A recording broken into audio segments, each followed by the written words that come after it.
Yes, we are live now. Hello friends, this is Himanshi and welcome to Let's Learn. Hopefully आप सभी बढ़िया होंगे, मस्त होंगे, जबरदस्त होंगे. सभी को गुड इवनिंग, नमस्कार, राम राम, सत श्री अकाल, अस्सलाम वालेकुम, what ever you feel connected with. Start करते हैं आज का सेशन. वाइगॉस्की इस बार अगर हम देखते हैं, हर साल क्वेश्चंस तो आते ही हैं वाइगॉस्की से. कई बार मल्टीपल क्वेश्चन आ जाते हैं, जनरली 1 से 2 क्वेश्चन आते हैं, बट जो अभी अगस्त 2023 का पेपर हुआ उसमें 3 क्वेश्चन पेपर 1 में डायरेक्ट हैं. अगर हम कंस्ट्रक्टिविज्म को हटा दें तो वो भी जुड़ा हुआ है, और 4 क्वेश्चन पेपर 2 में है. मतलब इस साल हम देख सकते हैं कि 7 क्वेश्चन के लगभग. तो 4 क्वेश्चन सिर्फ वाइगॉस्की से हैं पेपर 2 में, 3 क्वेश्चन सिर्फ वाइगॉस्की से हैं पेपर 1 में. तो आप समझ सकते हैं कि कितना इंपॉर्टेंट टॉपिक है ना. ये डायरेक्ट हैं, इनडायरेक्ट तो और 1-2 क्वेश्चन आपको मिल जाएंगे पेपर में. तो जरूरी है पेपर 1 पेपर 2 दोनों की दृष्टि से क्वेश्चंस. अगेन जैसा मैंने कहा कि ये पहला टॉपिक है, ऐसे ही एक टॉपिक करके जो इंपॉर्टेंट टॉपिक्स हैं उनके क्वेश्चंस हम करते जाएंगे. और ना सिर्फ क्वेश्चंस करेंगे, प्रीवियस वीडियोस जो यूट्यूब पे हैं वो आप देख सकते हैं. बैचेस में जो लोग हैं वो टॉपिक आने का इंतजार करें, और आपका पूरा रिवीजन टॉपिक का इन क्वेश्चंस के थ्रू, प्रैक्टिस प्लस रिवीजन दोनों हो जाएगा. नए क्वेश्चंस, पुराने क्वेश्चंस, दोनों तरह के क्वेश्चंस आपको इसमें मिलेंगे. कैसे क्वेश्चंस बन सकते हैं वो भी हम डिस्कस करेंगे. तो बहुत दिनों से ये अवेटेड था जो सेशन था, फाइनली आज जो है ये हो गया. आज से 10-12 दिन पहले होना था. स्टार्ट करते हैं आज की कहानी और समझते हैं. 9 बजे का टाइम रहेगा डेली. लाइक शेयर सब्सक्राइब आप कर दीजिएगा जैसे जैसे आप लोग जुड़ते जाएं. इसके अलावा कोई बात हो तो कमेंट्स में बता दीजिएगा. जो पीडीएफ है, कल वाला पीडीएफ मैं जानती हूँ अभी पेंडिंग है, बट वो मिल जाएगा. मैंने अभी उसके आंसर्स जो है मार्क हो रहे हैं. तो कहाँ मिलेगा? Telegram channel let's learn squad search करेंगे. 8.5 लाख से ज़्यादा लोग वहाँ जुड़े हुए हैं. किसी भी फेक चैनल से, फेक वेबसाइट से प्लीज़ मत जुड़िएगा. जो लोग बैचेस में इंटरेस्टेड रहते हैं या बैच लेकर के पढ़ना चाहते हैं सभी टीचर्स के द्वारा, या सीडीपी में वहाँ आपके साथ डील कर रही होंगी. बहुत तसल्ली से बैच चल रहा है, बहुत ही मज़ा आ रहा है इस बार डिस्कशन में. करियर विल ऐप डाउनलोड करके वहाँ आप एनरोल कर सकते हैं अपने आप को. आगे बढ़ते हैं पहले क्वेश्चन पे. क्वेश्चंस हैं कुछ 32 के करीब, और करीब क्या एग्जैक्ट 32 क्वेश्चंस हैं. स्टार्ट करते हैं, समझते हैं, ठीक है. फिर मिक्स्ड क्वेश्चंस भी हम करेंगे, वो सब भी चलता रहेगा, लेकिन टॉपिक वाइज भी क्वेश्चंस करना जरूरी है ना. समझें फटाफट से, देखें क्या कहानी है. देखिएगा, जवाब दीजिएगा पोल में. बहुत बढ़िया. ए क्वेश्चन का जवाब जो है वो हम इस बार के क्वेश्चंस भी इसमें मैंने ऐड किए हैं कि जरूरी है कि वो भी हम अच्छे से रिवाइज करें. ये क्वेश्चन पूछा जा चुका है इस बार भी. अच्छा, गलतफहमी में मत रहिएगा कि कोई क्वेश्चन जो पूछा जा चुका है वो पूछा नहीं जा सकता. वही क्वेश्चन रिपीट होते हैं थोड़ा बहुत घुमा फिरा करके. कई बार एज इट इज भी पूछ लिए जाते हैं. तो ये नहीं सोचना कि प्रीवियस ईयर की इंपॉर्टेंस सारे एग्जाम्स में होती है, बट सीटेट में सबसे ज्यादा है ना. अगर सिर्फ प्रीवियस ईयर कोई अच्छे से कर ले तो पेपर नहीं रुक सकता. स्टार्ट करते हैं. असर्शन और रीजनिंग, ये वाले क्वेश्चन से बहुत डर लगता है ना. लगना नहीं चाहिए, खत्म हो जाएगा धीरे धीरे. कल एक क्वेश्चन किया था वाइगॉस्की का जिसमें विद इन वाली बात थी कि विद इन ZPD जो है हेल्प मिलनी चाहिए बच्चे को. उस पर भी चर्चा करेंगे. आज बैच में कई लोग कह रहे थे कि कंफ्यूजन है उसमें, है ना. तो असर्शन क्या है, यानी अभिकथन क्या है कि interaction with more knowledgeable others such as teachers and peers can provide the necessary support and guidance to help learners develop their understanding and skills. यानी यदि शिक्षकों और साथियों, पीयर्स मतलब जो आपके क्लासमेट हैं बच्चे के, उसके दोस्त हैं, तो शिक्षक यानी टीचर्स और पीयर्स से जो हेल्प मिल रही है, या जैसे अधिक जानकार अन्य, जिनको हम कह देते हैं मोर नॉलेजेबल अदर, यानी जो आपसे ज्यादा जानते हैं, चाहे वो आपसे एज में कम है या ज्यादा है, कोई फर्क नहीं पड़ता. जैसे हो सकता है मैं ऐसा अज्यूम कर लेती हूँ कि सीडीपी में ज्यादातर लोगों से मैं ज्यादा जानती होंगी जब हम डिस्कशन कर रहे हैं, तो ठीक है ना. जो लोग तैयारी कर रहे हैं, क्योंकि बहुत बार हम लोग डिस्कशन कर रहे हैं सालों साल से, कितनी बार 30 आउट ऑफ 30 भी स्कोर किया, तो वो सारी चीजें मतलब एक्सपीरियंस थोड़ा सा बेटर हो गया, तो मैं मोर नॉलेजेबल अदर काउंट करूंगी यहाँ पे सीटेट में जब हम बात कर रहे हैं सीडीपी की. ठीक, तो मतलब एज में मैं हो सकता है आप में से बहुत सारे लोगों से छोटी हूं, लेकिन क्या हुआ, उस एक पर्टिकुलर एरिया में मोर नॉलेजेबल अदर कहलाई जा सकती हूँ. या जैसे हमारे जो नई जनरेशन है, पुरानी जनरेशन, जो आपके दादाजी हो सकते हैं, आपके फादर मदर हो सकते हैं, आप एज में कम होंगे उनसे, लेकिन टेक्नोलॉजिकली फोन का कोई फंक्शन सीखना होगा तो वो आपसे सीख लेंगे, क्योंकि आप वहां मोर नॉलेजेबल अदर हुए, उस एरिया में आप उनसे ज्यादा जानते हैं. ठीक है ना. तो मोर नॉलेजेबल अदर वो व्यक्ति जो आपसे ज्यादा जानता हो. आपका टीचर हो सकता है, आपका दोस्त हो सकता है, आपका छोटा भाई बहन, बड़ा भाई बहन, कोई भी व्यक्ति हो सकता है. बस शर्त यह है कि वो आपसे उस क्षेत्र में ज्यादा जानता हो. ठीक है ना. रीजन क्या है, तो इन्होंने कहा कि जो इंटरेक्शन है ऐसे लोगों के साथ, जो टीचर्स हैं, जो मोर नॉलेजेबल अदर हैं और पीयर्स हैं, वो necessary support and guidance provide करा सकते हैं, लर्नर्स को हेल्प कर सकते हैं. जहां वो अटक रहे हो, किसी सब्जेक्ट में दिक्कत हो रही हो, तो इन लोगों से आप गाइडेंस ले सकते हैं. ये चीज हेल्प करती है. तो ये बात तो ट्रू है, इसमें क्या समस्या है, ये बात तो सही है ना. रीजन क्या है इसका, सोशल इंटरेक्शन इज अ की component of learning and development. यानी जो सामाजिक संपर्क है वो सीखने और विकास का एक प्रमुख घटक है. यानी जो सोशल इंटरेक्शन है, जो हम एक दूसरे से इंटरेक्ट करते हैं, जो आप कमेंट सेक्शन में इंटरेक्ट कर रहे हैं, जो मैं आपके साथ डिस्कशन कर रही हूं, ये सब क्या है? सोशल इंटरेक्शन का पार्ट है, सामाजिक अंतःक्रिया का पार्ट है, ठीक है ना? या आप अपने दोस्त से समझ रहे हैं कोई कॉन्सेप्ट या उसको समझा रहे हैं, तो ये सब लर्निंग में हेल्प करता है। बिल्कुल सही बात है। इसलिए more knowledgeable other teachers, peers, वो भी हेल्प करते हैं गाइडेंस में। तो ये बात भी सही है और इसका रीजन भी सही है कि सोशल इंटरेक्शन हेल्प करता है। तो दोनों बातें सही हैं और आर इसका करेक्ट रीजन भी है, इसलिए B option is the right answer. 75% लोग सही उत्तर दे भी रहे हैं, ठीक है ना? क्वेश्चन नंबर 2 पर चलते हैं। अच्छा, एक स्नेहा वाला क्वेश्चन है, एक बार आया था अभी फरवरी 2023 यानी फरवरी 2023 के पेपर में आया था। बहुत प्यारा सा क्वेश्चन है कि उसकी हाइट बढ़ जाती है तो स्कैफोल्डिंग में आएगी या फिर ग्रोथ कहलाएगी। उस पर हम चर्चा करेंगे, लास्ट में है वो आई थिंक आज कहीं क्वेश्चन, और उसमें आपको बताना है मुझे कि वो ग्रोथ क्यों है, स्कैफोल्डिंग क्यों नहीं है। बहुत प्यारा क्वेश्चन है। अच्छे क्वेश्चंस के लिए आप मेरे साथ जुड़िए, अदरवाइज रट्टे लगाने हैं, आसान से सवाल करने हैं तो आसान तो अपने आप ही हो जाएंगे जब हम कॉन्सेप्ट को अच्छे से समझ के मुश्किल चीजें भी कर लेंगे, है ना? तो अकॉर्डिंग टू लेव वाइगोस्की यानी वाइगोस्की के अनुसार फर्स्ट ऑप्शन क्या है? Social factors influence language development but not cognitive development, यानी सामाजिक कारक भाषा विकास को प्रभावित करते हैं परंतु संज्ञानात्मक विकास को नहीं। यानी जो सोशल फैक्टर्स हैं, सोशल फैक्टर्स क्या है? मेरा आपका इंटरेक्ट करना, कोई डिबेट सुन रहे हैं आप टीवी पे, कोई पॉडकास्ट देख करके अपनी नॉलेज बढ़ा रहे हैं, या कोई इंटरव्यू देख रहे हैं, ये सब क्या है? एक तरह से सोशल इंटरेक्शन का ही पार्ट है ना? आप अपनी दादी नानी से कहानी सुन रहे हैं तो वो भी सोशल इंटरेक्शन का पार्ट है। तो सोशल फैक्टर्स आपकी लैंग्वेज को इन्फ्लुएंस करते हैं बट दिमाग को नहीं। ये कहना गलत होगा क्योंकि लैंग्वेज से दिमाग का विकास अपने आप होगा, ठीक है ना? वाइगोस्की कह रहे हैं लैंग्वेज क्या है? ग्रेटेस्ट टूल है ह्यूमन काइंड का उसके संज्ञान के, उसके दिमाग के विकास के लिए। तो हम ये तो कह ही नहीं सकते कि सोशल फैक्टर्स से सिर्फ लैंग्वेज डेवलप हो रही है, बल्कि संज्ञानात्मक विकास नहीं हो रहा, सिर्फ भाषा विकास हो रहा है। अगर भाषा विकास हो रहा है तो संज्ञानात्मक विकास अपने आप होगा। भाषा विकास एक टूल है ना? Cognitive development facilitates language development, यानी संज्ञानात्मक विकास। कॉग्निटिव डेवलपमेंट क्या होता है? मेंटल डेवलपमेंट, जिसमें थिंकिंग, रीजनिंग, प्रॉब्लम सॉल्विंग, जितने भी काम दिमाग से होते हैं वो सब कॉग्निटिव डेवलपमेंट के अंदर आते हैं। तो कॉग्निटिव डेवलपमेंट से लैंग्वेज डेवलप होती है, जबकि उल्टा है। वाइगोस्की कहते हैं भाई लैंग्वेज डेवलपमेंट से, जैसे जैसे हम भाषा सीखते हैं वैसे वैसे हमारी समझ बेहतर होती है। अब मैं और आप भाषा के माध्यम से इंटरेक्ट कर पा रहे हैं और आप देखेंगे कि जैसे जैसे सेशंस आगे बढ़ेंगे या जो लोग कोर्सेज में भी हैं या प्रीवियस वीडियोस भी आपने देखे होंगे, तो उस भाषा के माध्यम से हम अपनी समझ बढ़ा पा रहे हैं। आपकी जो समझ है इस सब्जेक्ट की वो बेहतर हो जाएगी, यानी आपका संज्ञान बेहतर हो रहा है। किसके माध्यम से? भाषा के माध्यम से। तो language is a tool for cognitive development. संज्ञानात्मक विकास के लिए भाषा एक यंत्र का काम करती है। ऐसा नहीं है कि कॉग्निटिव डेवलपमेंट से भाषा का विकास हो रहा है, वाइगोस्की के अनुसार कम से कम, ठीक है ना? तो ये बात गलत हो जाएगी। Language development and cognitive development advance independent from each other, एक दूसरे से भिन्न है नहीं। जब हम पढ़ रहे थे टाइप्स ऑफ डेवलपमेंट तो मैंने आपके साथ डिस्कस किया था बैच में जो लोग हैं, या फिर पुरानी वीडियोस अगर किसी ने देखी होंगी यूट्यूब पे भी, कि कॉग्निटिव डेवलपमेंट से ही जुड़ा हुआ है लैंग्वेज डेवलपमेंट, है ना? तो लैंग्वेज डेवलपमेंट और कॉग्निटिव डेवलपमेंट इंडिपेंडेंट नहीं है, अलग अलग नहीं है, जुड़े हुए हैं, ठीक है ना? तो ये कहना गलत हो जाएगा। Language development facilitates cognitive development, यानी भाषा विकास संज्ञानात्मक विकास को सुगम बनाता है। यानी यदि आपकी भाषा बेहतर हो रही है, जैसे जैसे आप भाषा बेहतर समझना सीखते हैं, बोलना सीखते हैं, यूज करना सीखते हैं, आप उस भाषा के माध्यम से इंटरनेट से सीख सकते हैं, किताबों से सीख सकते हैं, किसी से बातचीत करके, डिबेट डिस्कशन देख करके, सुन करके, इन्वॉल्व होकर के सीख सकते हैं। तो भाषा नहीं हो तो फिर हमारे पास क्या मजा आएगा जीवन जीने में? हम अपनी समझ को कैसे बढ़ाएंगे?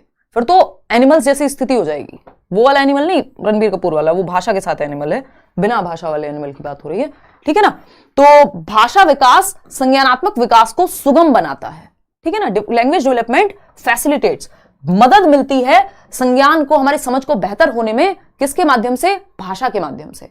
जब वाइगोस्की की बात होती है तो हमें एक चीज ध्यान में रखनी है, ये तो आपका आज की हो गई क्लास। देखिएगा, अगर हम बात करें यहां पे तो वाइगोस्की के कॉन्टेक्स्ट में 3 चीजें याद रखनी होती हैं। SCL, जैसे BPL होता है ना, बिलो पॉवर्टी लाइन, ये है सोशल फैक्टर, सोसाइटी, कल्चर और लैंग्वेज। आपको SCL याद रखना है। ये 3 चीजें सबसे महत्वपूर्ण है, पूरी थियरी इसी के अराउंड खत्म हो जाती है। यानी सोसाइटी यानी समाज महत्वपूर्ण है वाइगोस्की के अनुसार। इनकी थियरी का नाम भी सोशियो कल्चरल अप्रोच है, यानी सामाजिक सांस्कृतिक सिद्धांत, जो कॉग्निटिव डेवलपमेंट की थियरी है, जो दिमाग के विकास की थियरी अगर मैं कहूं तो, उसी पे बात वाइगोस्की, प्याजे ने भी की है। उनका तरीका थोड़ा डिफरेंट है ना? वाइगोस्की का तरीका थोड़ा कैजुअल है, बहुत चल रहे हैं आजकल। देखो एक बार तो सोसाइटी, कल्चर यानी समाज, संस्कृति, और प्याजे थोड़े से ज्यादा सीरियस हो जाते हैं, वाइगॉस्की कह रहे हैं यार खेलते कूदते सीख जाओगे यार, प्याजे भी वही कह रहे हैं, लेकिन ये समाज के साथ इंटरेक्शन पे ज्यादा जोर देते हैं, दादी नानी कहानियों पे ज्यादा महत्व इनका होगा, और लैंग्वेज, ये 3 चीजें इनके लिए बहुत महत्वपूर्ण है ना। समाज, संस्कृति और भाषा।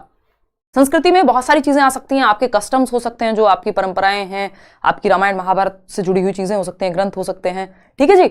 तो ये क्या होगा, SCL, सोसाइटी, कल्चर और लैंग्वेज, ये महत्वपूर्ण है। इसके अलावा 3 और शब्द हैं, MKO, मोर नॉलेजेबल अदर, जो आपसे ज्यादा जानता हो, ZPD, वो दायरा जो आप खुद से सीख सकते हो, किसी की मदद से सीख सकते हैं, उस दायरे को ZPD कहते हैं, है ना। और स्कैप फोल्डिंग, इस स्कैप फोल्डिंग होती है मदद, इस पे अभी आएंगे, इनको लेकर के टेंशन नहीं लेनी। अभी ये समाज, संस्कृति और लैंग्वेज जहां आती हुई दिखे समझ जाओ वाइगॉस्की की बात हो रही है। सोशियो कल्चरल अप्रोच, सामाजिक सांस्कृतिक सिद्धांत है इनकी थियरी का नाम। तो D option is the right answer, है ना।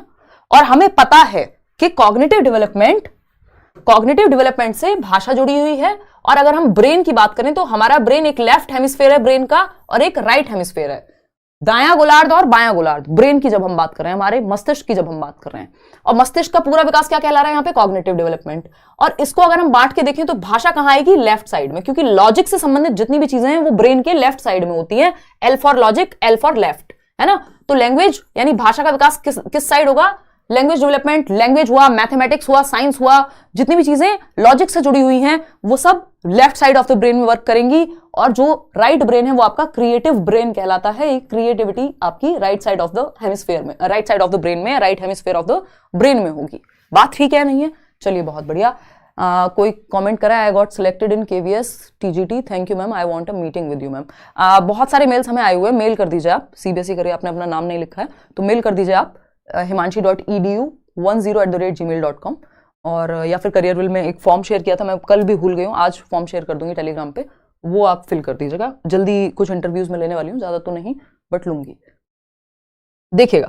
तो अगर हम बात करें क्वेश्चन नंबर 2 की, तो अकॉर्डिंग टू लेव वाइगॉस्की के अनुसार social factors influence language development but not cognitive development. यानी जो सामाजिक कारक हैं, जो मिलना जुलना है, इंटरेक्शन है समाज में, है ना, एक्टिविटीज हैं, खेलना कूदना भी है इवन, वो लैंग्वेज डेवलपमेंट को इन्फ्लुएंस करता है बट संज्ञानात्मक विकास को नहीं। ऐसा कैसे हो सकता है भाई, जो सोशल फैक्टर्स हैं अगर वो लैंग्वेज डेवलपमेंट को फैसिलिटेट कर रहे हैं तो लैंग्वेज डेवलपमेंट से कॉग्निटिव डेवलपमेंट अपने आप होगा, है ना। तो ये तो बात गलत हो गई, पहले वाले ऑप्शन को हम गलत कर देंगे। क्या हुआ, पोल नहीं गया, अच्छा कोई नहीं। बी ऑप्शन है cognitive development facilitates language development. Again ये कह रहे हैं संज्ञानात्मक विकास भाषा विकास को सुगम बनाएगा, जबकि उल्टा होना चाहिए यहाँ पे कि भाषा विकास संज्ञानात्मक विकास को सुगम बनाएगा। अगर ये ऑप्शन हमारे पास ना हो कि language development facilitates cognitive development, तो हम इसके साथ जा सकते हैं मजबूरी में, बी ऑप्शन के साथ। उतना बुरा नहीं है क्योंकि चीजें जुड़ी हुई हैं आपस में, लेकिन बेस्ट ऑप्शन हमें चाहिए यहाँ पे। Language development and cognitive development advance independent from each other, ऐसा बिल्कुल नहीं है वाइगॉस्की के अनुसार कि लैंग्वेज और कॉग्निशन जो है, संज्ञान जो है वो अलग अलग चल रहे हैं, स्वतंत्र चल रहे हैं, नहीं, एक दूसरे से जुड़े हुए हैं। तो लैंग्वेज डेवलपमेंट, वैसे भी कॉग्निटिव डेवलपमेंट तो लैंग्वेज डेवलपमेंट का ही हिस्सा कह सकते हो या जुड़ा हुआ है। तो language development facilitates cognitive development, भाषा विकास संज्ञानात्मक विकास को सुगम बनाता है। ये रिपीट तो नहीं हो गया क्वेश्चन, है ना, ये भगवान, चलो कोई बात नहीं, अब हो गया तो हो गया। क्वेश्चन नंबर 3 पे चलते हैं। क्वेश्चन नंबर 3 है, डिस्कशन में इतना मजा आ रहा है मुझे याद ही नहीं कि क्वेश्चन रिपीट हो गया। As per Lev Vygotsky plays a significant role in the development of conceptual abilities among children। Vygotsky के अनुसार बच्चों के संकल्पनात्मक योग्यताओं के विकास में महत्वपूर्ण भूमिका निभाता है।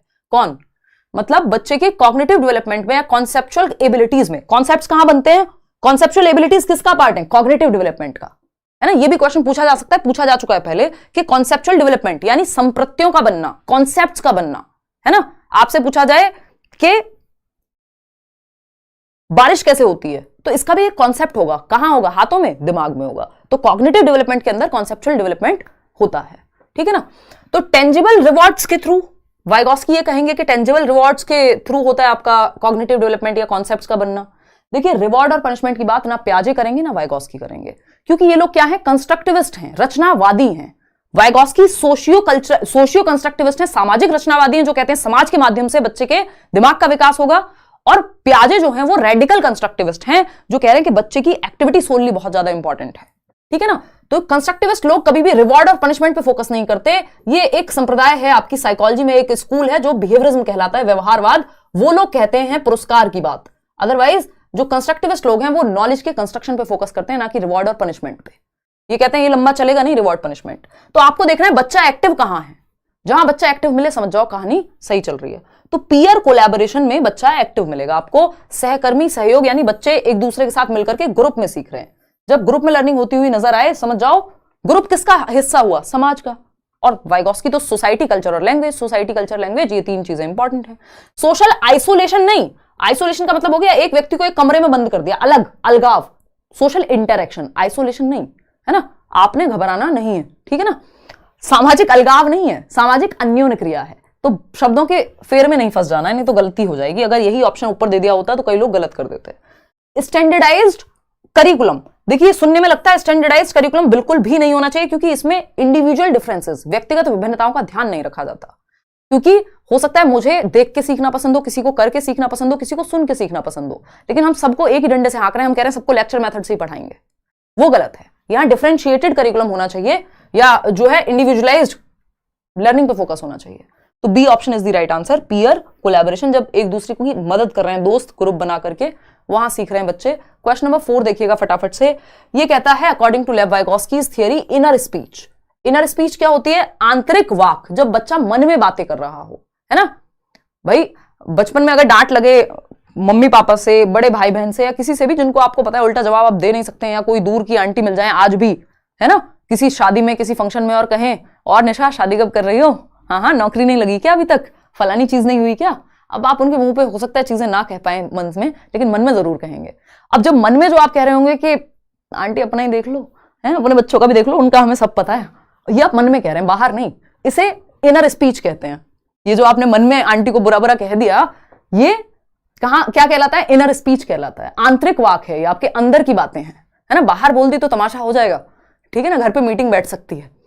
तो अगर हम बात करें वाइगॉस्की के सिद्धांत के, या फिर दूसरा काम ये होगा कि आगे से आंटी पूछना बंद कर देंगी अगर आपने बाहर बोल दिया, तो दोनों में से एक काम जरूर हो जाएगा। आंतरिक वाक की अगर हम बात करें, अगर बाहर बोल दिया आंटी को तो वो सोशल स्पीच है, सामाजिक वाक है, जो आपने सोशली बोल दिया। अगर मन में बोल रहे हैं तो वो इनर स्पीच है, और आंटी को भी नहीं बोल रहे हैं और मन में भी नहीं बोल रहे हैं, खुद से बड़बड़ा रहे हैं, तो वो प्राइवेट स्पीच है। 3 प्रकार की स्पीच वाइगॉस्की ने बताई है कि शादी में आंटी को अगर आपने मन में बोला तो इनर स्पीच, क्योंकि अंदर है, आंतरिक वाक। अगर सामने बोल दिया मुंह पे तो वो सोशल स्पीच का पार्ट हो गई, सामाजिक वाक, समाज में बोल दिया ना। और अगर खुद से बड़बड़ा करके बोल रहे हैं जोर जोर से, ना आंटी को कह रहे हैं ना कुछ, और मन में बोल रहे हैं, वो कहेंगे अच्छा क्या कह रहे हो बेटा, ये कुछ नहीं आंटी, वो प्राइवेट स्पीच है, वो आप अपने प्राइवेट स्पेस में बोल रहे हैं, है ना, तो वो निज वाक कहलाएगा। तो ये 3 प्रकार की स्पीच है, आज के बाद शायद आप ये नहीं भूल पाएंगे, ठीक है ना। ये अभी अभी ताजा ताजा आपके लिए बनाई है, याद रखिएगा, ठीक। तो अगर हम बात करें यहां पे 3 प्रकार की स्पीच वाइगॉस्की के अनुसार होती है, एक बार मैं फिर से आपको रिमाइंड करा देती हूं। एक है सोशल स्पीच, है ना, सोशल स्पीच, सामाजिक वाक, जो आप बच्चा दूसरों से बात करते हैं, जिस स्पीच का आप इस्तेमाल कर रहे हैं दूसरों से बात करने में, वो है सोशल स्पीच। दूसरी है आपकी साइलेंट इनर या इनर स्पीच, जिसकी अभी हम यहां बात चल रही है इस क्वेश्चन में। साइलेंट इनर मतलब जिसकी आवाज बाहर नहीं जा रही, मन मन में बात चल रही है ना, साइलेंट इनर स्पीच। ये 3rd है वैसे। सेकंड होती है प्राइवेट स्पीच, क्योंकि कंफ्यूजन ना हो आपको, वैसे तो आगे पीछे कर सकते हो। प्राइवेट स्पीच वो है जब आप बोल रहे हैं, बड़बड़ा रहे हैं, अगले को सुन सकता है लेकिन आप खुद से ही बात कर रहे हैं। और साइलेंट इनर स्पीच मन में है। ये इसी सीक्वेंस में चलती हैं। एज भी मैं लिख देती हूं फटाफट से, रिवीजन हो जाएगा, जिनको आता है पहले से उनके लिए भी जरूरी है ना। ओवर कॉन्फिडेंस में ना रहें, क्वेश्चन अगर घुमा के पूछा गया सर में दर्द हो जाएगा। सोशल स्पीच कब आ जाती है? 2 साल के अराउंड। 2 साल से बच्चा बोलना शुरू कर देता है, 2 शब्द जोड़ के एक सेंटेंस बनाना शुरू कर देगा, मतलब बोलना शुरू तो वो 1 साल में भी कर देगा, बट वो जो सेंटेंस बनाना है, बातचीत शुरू करना है, 2+ ईयर्स, कई बार कहीं 3 भी मिल जाएगा आपको। और प्राइवेट स्पीच है 3 से 6 वर्ष के बीच में, जब वो खुद से बातें करता रहता है अपने खिलौनों को जोड़ते हुए, कुछ काम करते हुए, है ना। और साइलेंट इनर स्पीच है 6 वर्ष के बाद, आफ्टर 6 ईयर्स या 7 ईयर्स भी कई जगह पे आपको मिल जाएगा, बात बराबर ही, वो ऑप्शन पे डिपेंड करेगा, आफ्टर 6 ईयर्स, ठीक है ना। कि अब आपकी स्पीच अंदर चली गई, अब आप कुछ बोल सकते हैं। होता है ना, छोटे बच्चे मन मन में नहीं पढ़ पाते, वो बोल बोल के ही पढ़ते हैं, क्योंकि वो प्राइवेट स्पीच अभी उतनी विकसित हुई है 6 साल तक। जैसे ही वो बड़े होंगे आप देखेंगे कि वो अब मन मन में पढ़ने लग गए हैं।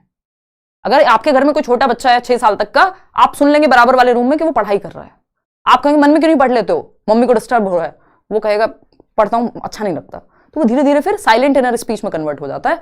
तो साइलेंट इनर स्पीच बाद वाला है। सबसे पहले है सोशल स्पीच 2 साल में, सामाजिक वाक, निज वाक है। और निज वाक क्या करता है? बच्चे को सेल्फ रेगुलेशन में, सेल्फ डायरेक्शन में, यानी खुद को ही नियंत्रित करने में, खुद के विचारों को डायरेक्शन देने में, खुद के एक्शंस को डायरेक्शन देने में, यानी दिशा देने में काम करता है। बहुत ही हेल्पफुल होता है प्राइवेट स्पीच।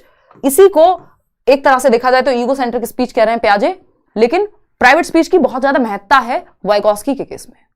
बात सही है कि नहीं? चलिए, बहुत बढ़िया। अब इस क्वेश्चन को कर लेते हैं। अगर हम बात करते हैं इनर स्पीच की, तो is a way for children to communicate with an imaginary friend. भाई इनर स्पीच जो है काल्पनिक दोस्त के साथ बात करने, फैंटेसी थोड़ी है। इनर स्पीच मन में बात कर रहे हो, मन में थोड़ी ना काल्पनिक दोस्त है ना? कुछ भी मत जोड़ देना, ये नहीं बनेगी बात। Is a sign of cognitive immaturity. क्यों भाई? ये तो बल्कि साइलेंट इनर स्पीच जो है वो तो सबसे हाईएस्ट है, 6 साल के बाद आ रही है, तो ये इमेच्योरिटी नहीं है, तो मैच्योरिटी का लक्षण हुई। फिर आता है C option, is a sign of developmental delay, यानी विकास में देरी हो गई है उसका संकेत है। नहीं भाई, सही विकास चल रहा है, इसलिए तो साइलेंट इनर स्पीच आई है कि अब वो मन में बात कर सकता है। फिर आता है D option, is a way for children to regulate their own thinking, यानी जो इनर स्पीच है वो एक तरीका है बच्चों को खुद के ही सोच को नियंत्रित करने का, है ना? खुद की ही सोच को नियंत्रित करने का, कंट्रोल करने का। अगर यहां प्राइवेट स्पीच भी लिखा होता आंसर सेम रहता, कोई दिक्कत नहीं होती, ठीक है ना? वही प्राइवेट स्पीच क्योंकि बाद में जाकर के 6 साल के बाद साइलेंट इनर बन जाती है, दैट्स इट, कोई दिक्कत नहीं है, दोनों में आंसर सेम रहता है यहां पे। तो D option is the right answer. सिर्फ 60% लोग जो हैं सही जवाब यहां दे रहे हैं। क्वेश्चन नंबर 5 देखिएगा फटाफट से। ये क्या कहता है? असर्शन है, एक कथन है, और दूसरा है इसका कारण। क्या कथन सही है? पहले हम ये चेक करेंगे। दूसरा सेकंड स्टेप क्या होगा? क्या कारण सही है? क्या दोनों एक दूसरे के लिए सही हैं? ये 3 स्टेप होते हैं असर्शन और रीजनिंग वाले क्वेश्चंस को सॉल्व करने में। सबसे पहले देखना है क्या कथन सही है, जो स्टेटमेंट दिया गया है वो सही है, ट्रू के फॉल्स, तो आप लगा लेंगे ये ट्रू है या फॉल्स है। फिर देखेंगे इसका कारण सही है, ट्रू होगा या फॉल्स होगा कारण अपने आप में एक स्टेटमेंट के तौर पे। क्या ये कारण इसके लिए सही है? ये तीसरा स्टेप है। जिनसे असर्शन और रीजनिंग के क्वेश्चन सॉल्व नहीं होते वो ये 3 सिंपल स्टेप ध्यान में रखें कि क्या वो स्टेटमेंट सही है, क्या वो कारण सही है, क्या वो कारण उस स्टेटमेंट के लिए सही है ना? समझ में आ रही है बात? चलिए, तो अभिकथन क्या है? बच्चों में संज्ञानात्मक विकास पर भाषा के प्रभाव पर जीन पियाजे और लेव वाइगॉस्की के दृष्टिकोण में भिन्नता है। यानी जीन पियाजे and Lev Vygotsky differ in their perspective on the influence of language on cognitive development in children. यानी पियाजे और वाइगॉस्की का डिफरेंट विचार है लैंग्वेज को लेके कि लैंग्वेज का क्या रोल होता है कॉग्निटिव डेवलपमेंट पे। इस पे पियाजे और वाइगॉस्की डिफरेंट ओपिनियन रखते हैं। 2 लोग हैं, रख सकते हैं भाई, है ना? बात तो सही है, फिर भी चलो देख लेते हैं।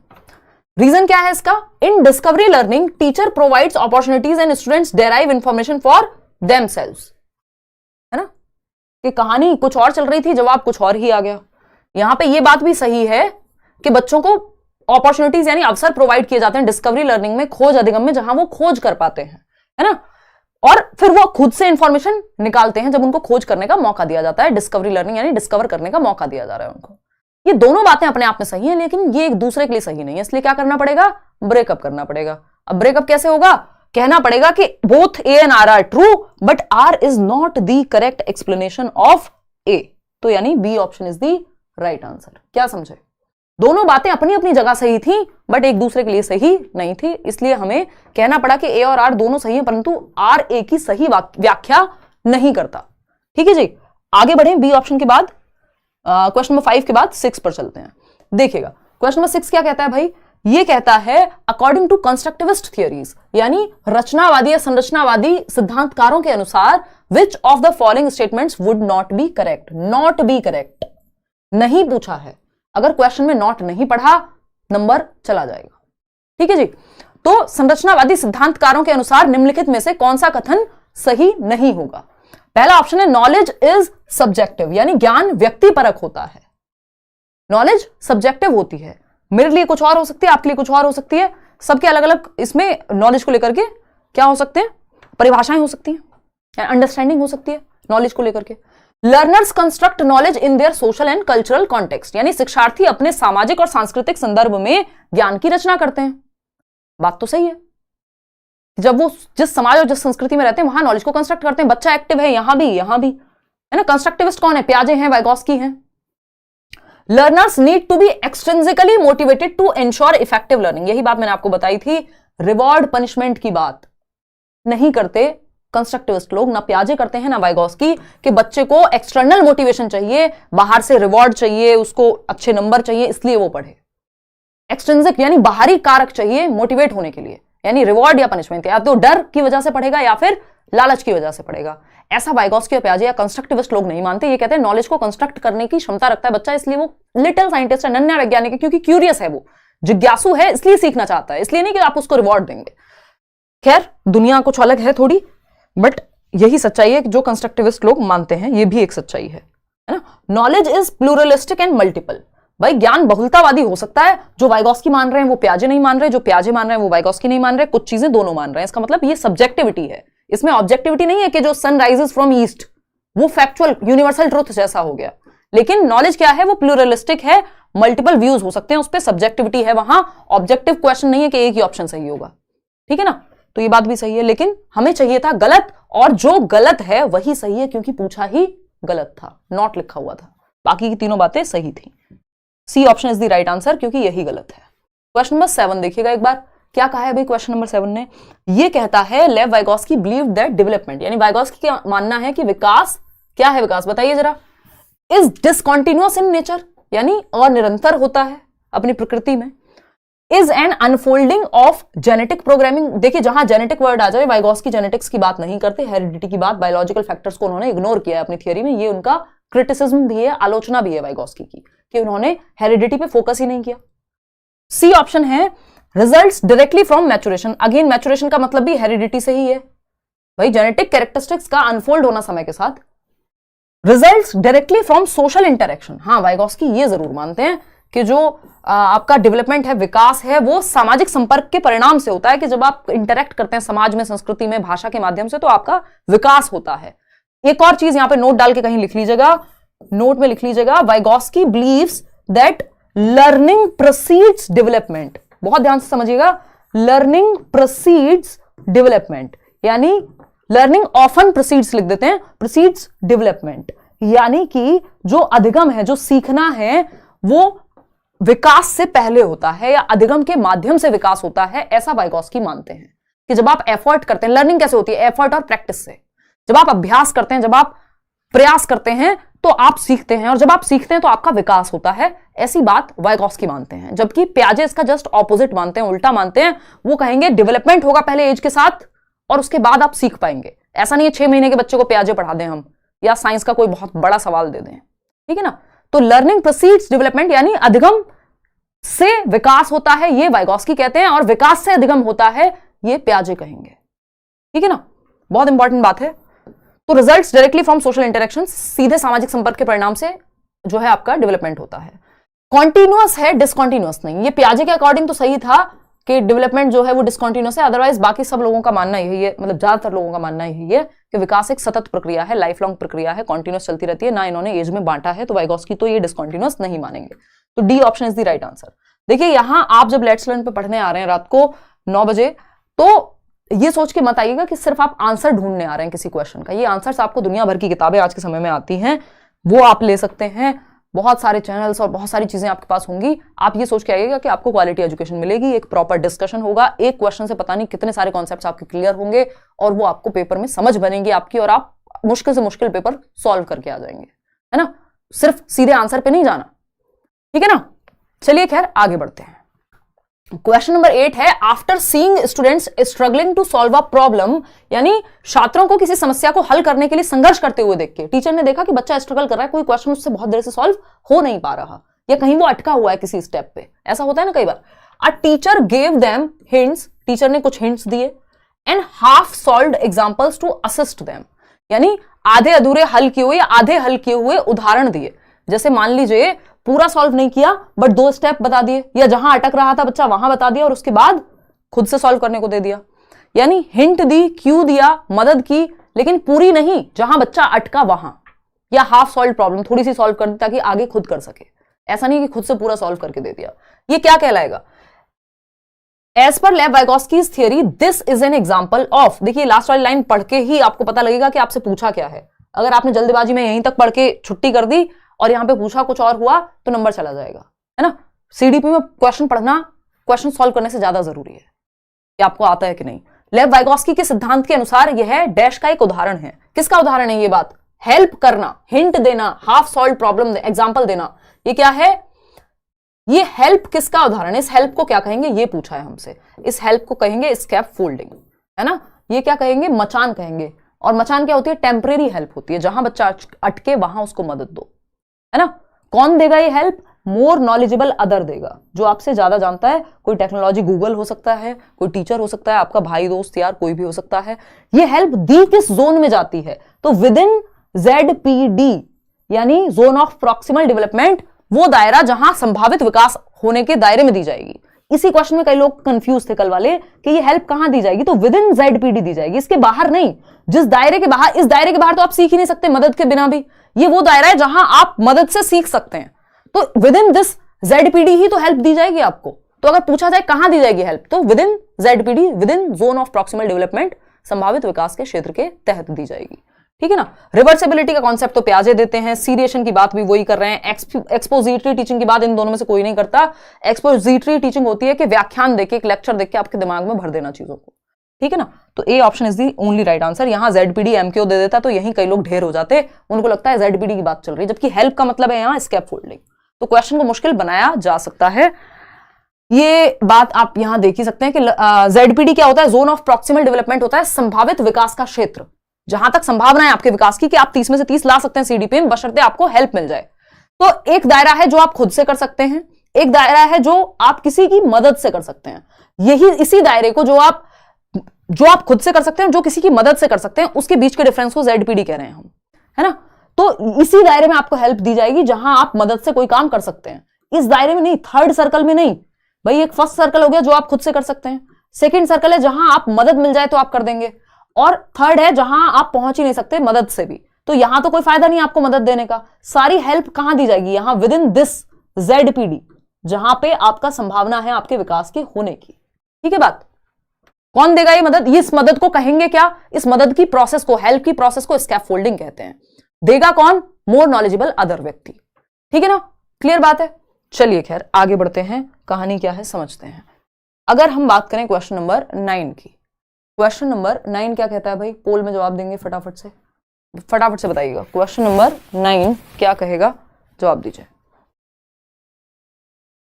बहुत बढ़िया, इतनी रात को इतनी ठंड में आप लोग जागे रहते हैं, बहुत खुशी की बात है।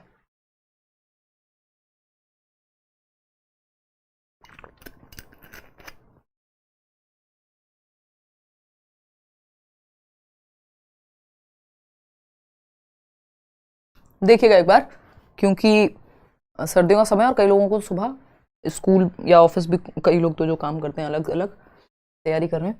विच theorist asserted that cognitive development is a collaborative process. Collaborative process मतलब कोलैब करना, कोऑपरेटिव प्रोसेस, समझ जाइए। वाइगोस्की की बात हो रही है। सोशल प्रोसेस, ग्रुप में जो भी काम आपको नजर आए, जहां समाज का कोई भी रूप में काम हो रहा हो कि लोग एक दूसरे की सहायता करके सीख रहे हैं बच्चे, सहयोगात्मक अधिगम, है ना। यहां पे सिंपल बात है, वाइगोस्की की बात हो रही है। हेल्प लेके सीखना, ग्रुप में सीखना, ये सारी बातें, असिस्टिव लर्निंग, ये सब वाइगोस्की करते हैं। पैवलव, BF स्किनर, JB वॉटसन, ये सब क्या हैं? बिहेवियरिस्टिक लोग हैं। ये रिवॉर्ड पनिशमेंट गाते रहते हैं, कंडीशनिंग की बात करते रहते हैं। ये हेल्प की बात नहीं करते, ये कोलैबोरेटिव प्रोसेस की बात नहीं करते। ये पुराने लोग हैं। लेव वाइगोस्की इस मामले में नए हैं, विचारों के माध्यम से हम कह सकते हैं। क्वेश्चन नंबर 10 देखिएगा फटाफट से। क्वेश्चन नंबर 10 क्या कहता है भाई? ध्यान से जवाब दीजिएगा, इसमें आप गड़बड़ कर देंगे, मुझे पूरा भरोसा है कि आप इसमें गड़बड़ कर सकते हैं, क्योंकि इसके ऑप्शंस जो हैं वो आपको फंसाने के लिए ही बनाए गए हैं, मेरे अपने ही हाथों के द्वारा। थोड़ा सा ध्यान से जवाब दीजिएगा। हाँ, 50% लोग यहाँ जवाब ए दे रहे हैं। देखते हैं गलती कितनी करते हो यार, है? देखिएगा 56% सी दे रहे हैं, बहुत बढ़िया। लाइक शेयर करना भूल जाते हो क्या? देखो इतने बढ़िया सवाल लेकर के आए जा रहे हैं, थोड़ी एनर्जी बढ़ा के रखनी है। Socio constructivist approach to learning emphasises on the importance of, यानी जो सीखने का सामाजिक रचनावादी दृष्टिकोण है वो डैश के महत्व पर जोर देता है। सोशियो कंस्ट्रक्टिविस्ट कौन है? वाइगोस्की है ना, जो सामाजिक संरचना की बात करते हैं, सामाजिक यानी समाज में कंस्ट्रक्शन की बात करते हैं नॉलेज की। तो ये क्या है? ग्रुप में सीखने की बात करते हैं। किस चीज पे जोर देते हैं ये पूछा है हमसे। रिवॉर्ड एंड पनिशमेंट पे मैंने शुरुआत में बताया था, ना तो प्याजे ना वाइगोस्की, क्योंकि दोनों कंस्ट्रक्टिविस्ट हैं। प्याजे रेडिकल हैं, रेडिकल कंस्ट्रक्टिविस्ट कहे जाते हैं, और वाइगॉस्की सोशल कंस्ट्रक्टिविस्ट कहे जाते हैं, जो कहते हैं कि बच्चा सोसाइटी में ग्रुप में सीखेगा, रिवॉर्ड पनिशमेंट की बात दोनों में से कोई नहीं करता। स्टैंडर्डाइज्ड असेसमेंट, अभी थोड़ी देर पहले बताया था, स्टैंडर्डाइज्ड तरीका कोई बहुत अच्छा तरीका नहीं है, हमें इंडिविजुअल डिफरेंस को ध्यान में रखना है। कल्चरल कॉन्टेक्स्ट, हाँ, SCL, society, culture, language. Cultural context सांस्कृतिक संदर्भ पर जोर देता है कि जिस संस्कृति जिस समाज से बच्चा आ रहा है उससे उसको कनेक्ट करो, तो सी ऑप्शन तो सही लग रहा है हमें। एक्सपोजिटरी टीचिंग, अभी थोड़ी देर पहले बताया था कि पियाजे और वाइगॉस्की इस पे फोकस नहीं करते कि दिमाग में भर दो बच्चे के कुछ या व्याख्या कर दो किसी चीज की, ये एक्टिविटी कराने पे, इंटरेक्ट कराने पे फोकस करते हैं दोनों ही। तो सिर्फ एक ही बात यहां सही है, वो है सी ऑप्शन, और इसमें आप फंस गए है ना, सी ऑप्शन यहां सही है, क्योंकि जब बाकी गलत ही है पूरी तरह से, ओनली सी अगर यहां लिख दिया होता या ओनली थर्ड, तो शायद आप सही जवाब दे देते। ठीक है ना, चलिए कोई बात नहीं, ये आपको थोड़ा सा बीच बीच में आपका दिमाग एक्टिव रहे, जरूरी है इस तरह के क्वेश्चंस। ऑप्शन मुश्किल बनाते हैं आज के समय में क्वेश्चन को, क्वेश्चन मुश्किल नहीं होता, क्योंकि कॉन्सेप्ट तो वही है ना, जिसका कॉन्सेप्ट क्लियर है उसको क्या दिक्कत। क्वेश्चन नंबर 11 देखिए, encouraging dialogue among students and providing scaffolding are examples of, छात्रों के बीच संवाद को प्रोत्साहित करना कि वो डिस्कस करें, डिबेट करें, और किस चीज को प्रोत्साहित करना, मचान यानी हेल्प को, स्कैफोल्डिंग को। स्कैफोल्डिंग क्या है, टेम्परेरी हेल्प को स्कैफोल्डिंग कह रहे हैं, जहां बच्चा अटके वहां उसको हिंट देना, उसको क्यूज देना, उसको हाफ सॉल्व प्रॉब्लम देना, ये सब चीजें स्कैफोल्डिंग का पार्ट है।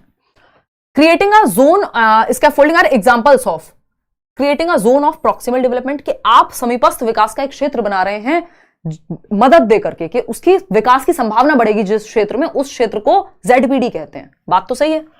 कंडीशनिंग ऑफ रिस्पॉन्सेज, यानी कंडीशनिंग कर रहे हैं, कंडीशनिंग तो व्यवहारवादी लोग करते हैं, ये कंडीशनिंग है 2 एकम 2 2 दूनी 4 रट्टे लगवा दिए एक तरह से। पॉजिटिव रीइंफोर्समेंट, रीइंफोर्समेंट की, मोटिवेशन की, इस तरह से एक्सटर्नल मोटिवेशन की, रीइंफोर्समेंट की, रिवॉर्ड की, पनिशमेंट की बात बिहेवियरिस्टिक लोग करते हैं। ट्रांसफर ऑफ लर्निंग की बात भी कौन करते हैं, थॉर्नडाइक, वो भी बिहेवियरिस्ट हैं। तो यहां पे कोई सेंस ही नहीं बना इस बात का।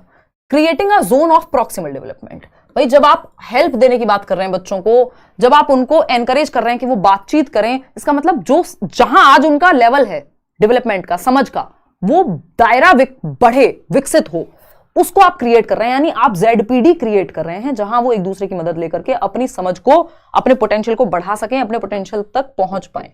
ठीक है जी, तो A option is the right answer. Question number 12 देखिएगा फटाफट से, कुछ क्वेश्चंस इसमें प्रीवियस ईयर भी अभी दिखाएंगे। अगर हम बात करते हैं, इवन मुझे लगता है कि वाइगॉस्की क्वेश्चंस रिपीट होते ही बहुत हैं, तो बहुत सारे प्रीवियस ईयर आपको हेल्प करेंगे इसमें।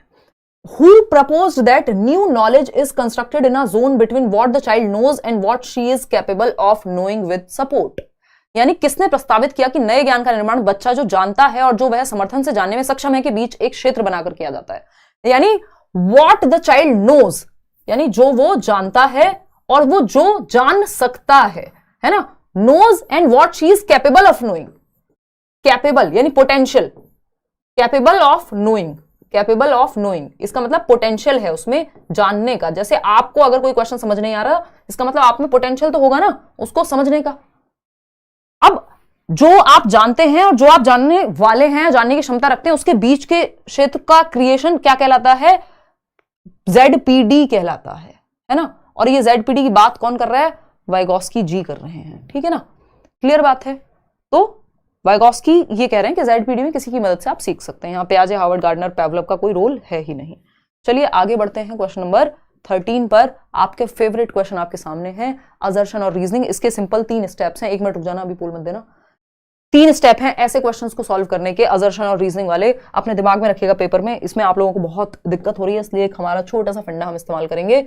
जब भी स्टेटमेंट या असर्शन और रीजनिंग वाले क्वेश्चन आए, सबसे पहले आपको 3 सवाल खुद से पूछने हैं। सबसे पहला सवाल क्या होगा, असर्शन कह लीजिए या कथन, जिसको हम कह रहे हैं कथन, क्योंकि अब ये क्वेश्चन 4 से 5 क्वेश्चन 30 में से आते ही हैं पिछले 2 सालों से, 3 पेपर से पिछले, है ना, तो 3 साल ही कह देंगे। और रीजन वाला जो कारण, कथन और कारक या कारण कह लीजिए इसको, कारण।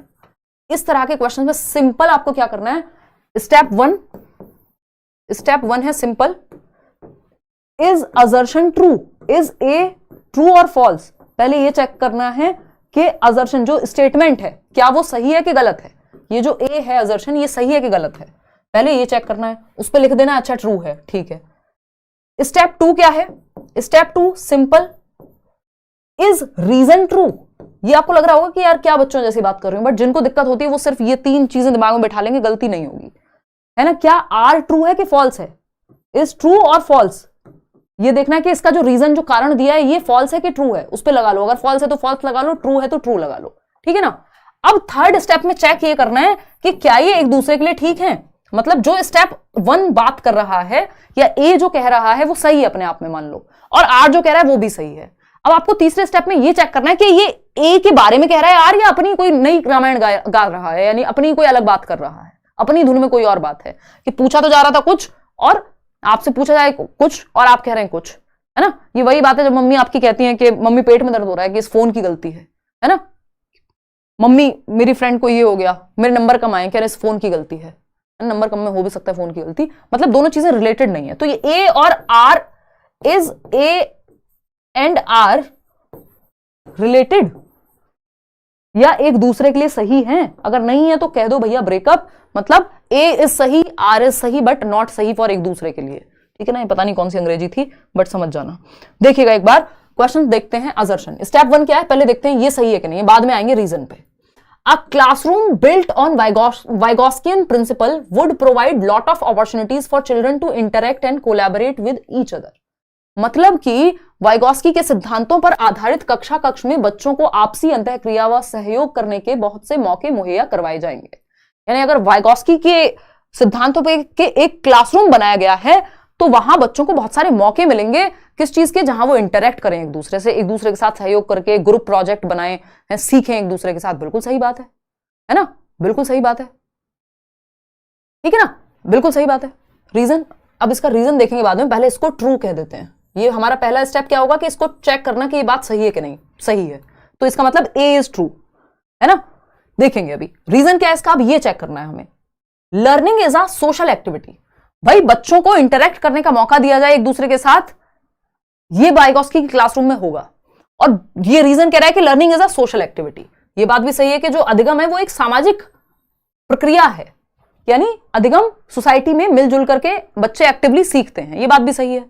एक दूसरे के लिए सही है, बिल्कुल लग रहे हैं हमें सही, क्योंकि वाइगॉस्की कह रहे हैं अपॉर्चुनिटी मिलनी चाहिए इंटरेक्ट करने की। और क्यों मिलनी चाहिए अपॉर्चुनिटी, क्योंकि लर्निंग एक सोशल एक्टिविटी है, जब ग्रुप में सीखेंगे सोशल एक्टिविटी होगी और सीख जाएंगे, तो दोनों एक दूसरे के लिए भी सही है। तो both A and R R true and R is the correct explanation of A. मान लीजिए ये आर सही होता लेकिन इसके बारे में नहीं होता, भाई इसका तर्क ही नहीं होता अगर ये ए का, तो आप कह देते both A and R R true but R is not the correct explanation of A. तो ये हल्का सा ध्यान रखना है इसमें, अगर ये हल्का सा आप 3 स्टेप अगर आप फॉलो कर लेंगे तो दिक्कत नहीं आनी चाहिए। क्वेश्चन नंबर 14 देख लीजिए अब इसी बात पे, ये 1 फरवरी वाले सेट में आया हुआ है जो ऑनलाइन पेपर हुआ था, पेपर 1 वाले। देखिएगा, Lev Vygotsky's theory mainly focus on explaining the impact of dash on dash development. तो लेव वाइगॉस्की की थियरी का सिद्धांत मुख्यतः डैश के ऊपर डैश विकास पर पड़ने वाले प्रभाव की व्याख्या करता है। पहला देखिए इसमें बायोलॉजिकल मैचुरेशन, यानी इंपैक्ट ऑफ बायोलॉजिकल मैचुरेशन।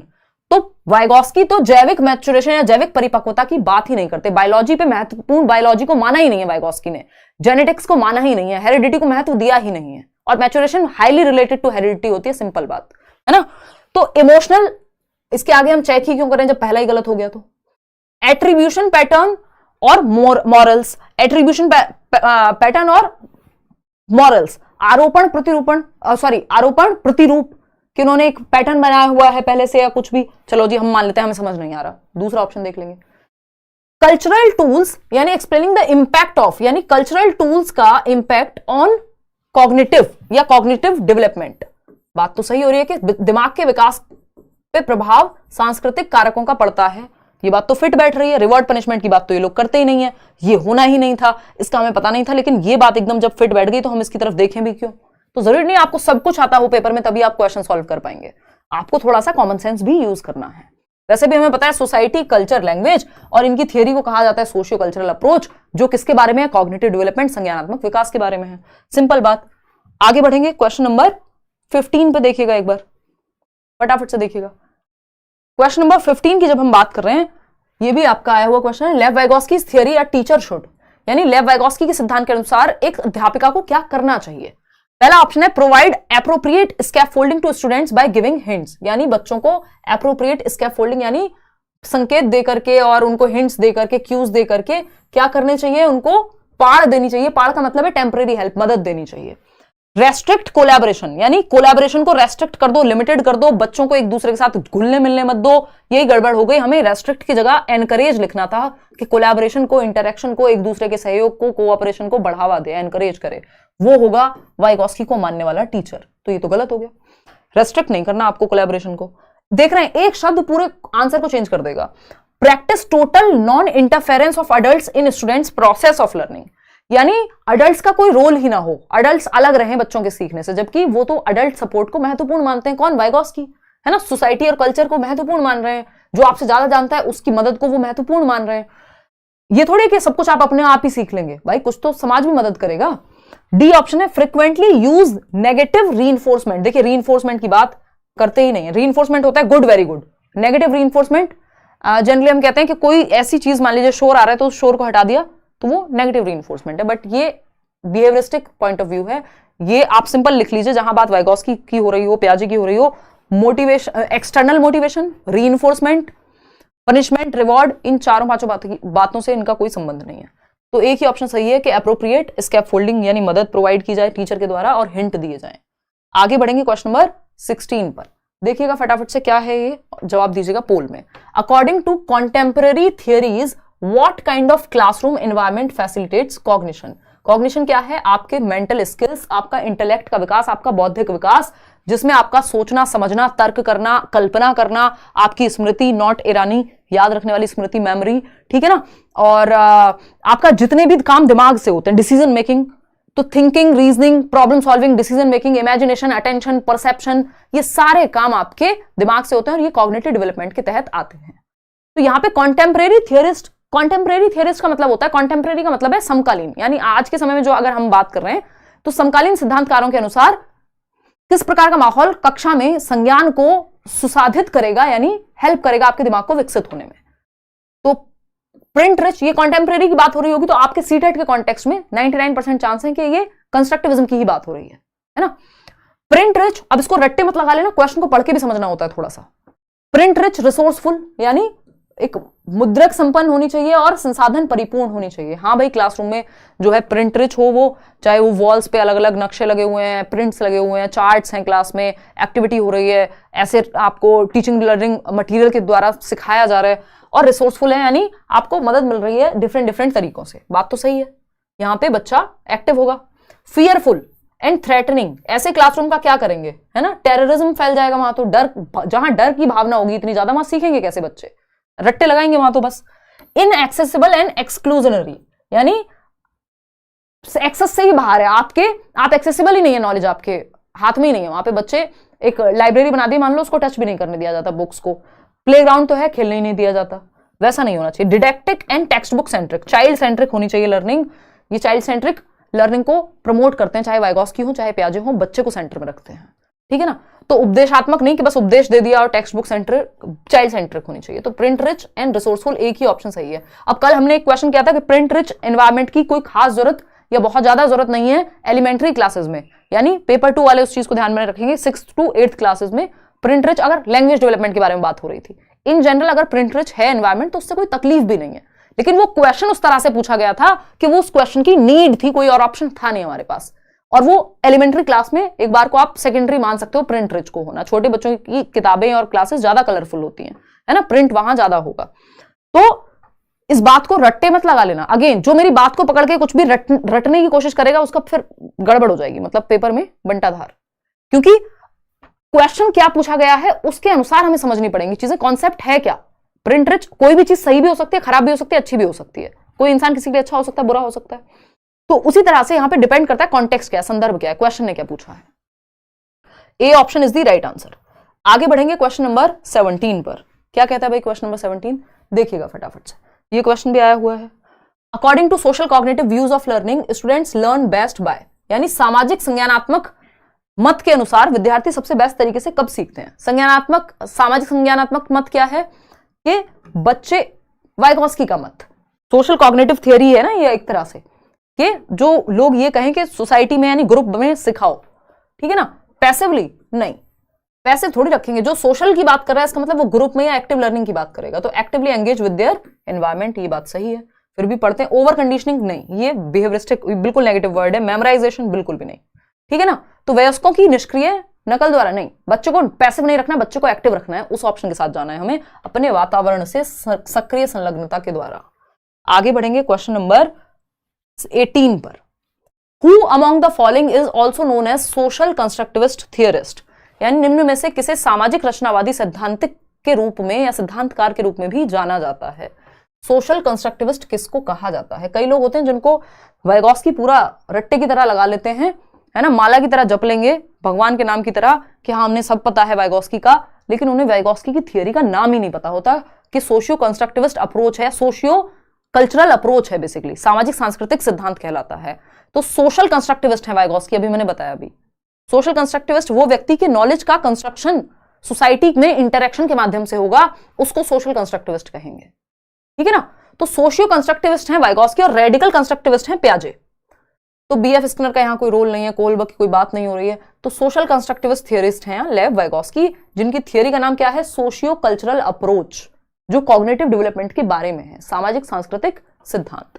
तो D option is the right answer. देख लो कितना आसान सा क्वेश्चन है और पेपर 2 में दिया हुआ है। अब ये मत कह देना अब नहीं आते ऐसे क्वेश्चन, कुछ क्वेश्चन हमेशा आसान आएंगे, कुछ क्वेश्चन हमेशा मुश्किल आएंगे, तो आपको आने चाहिए। क्वेश्चन नंबर 19 देखिएगा, ये थोड़ा सा लेंथी क्वेश्चन है, पढ़ो इसको। 2 बूंद जिंदगी की, पानी पी लूं और फिर आगे बढ़ेंगे। गर्मी लग रही है यार, देखो एक बार तुम्हें ठंड लग रही है ना, तुम तो ये ब्लैंकेट लेके बैठी हुई है प्रॉपर, क्योंकि एसी तुम्हारे सर पे चलता है ना, और मैं यहाँ लाइट में खड़ी हूँ तो बहुत ज्यादा गर्मी हो जाती है।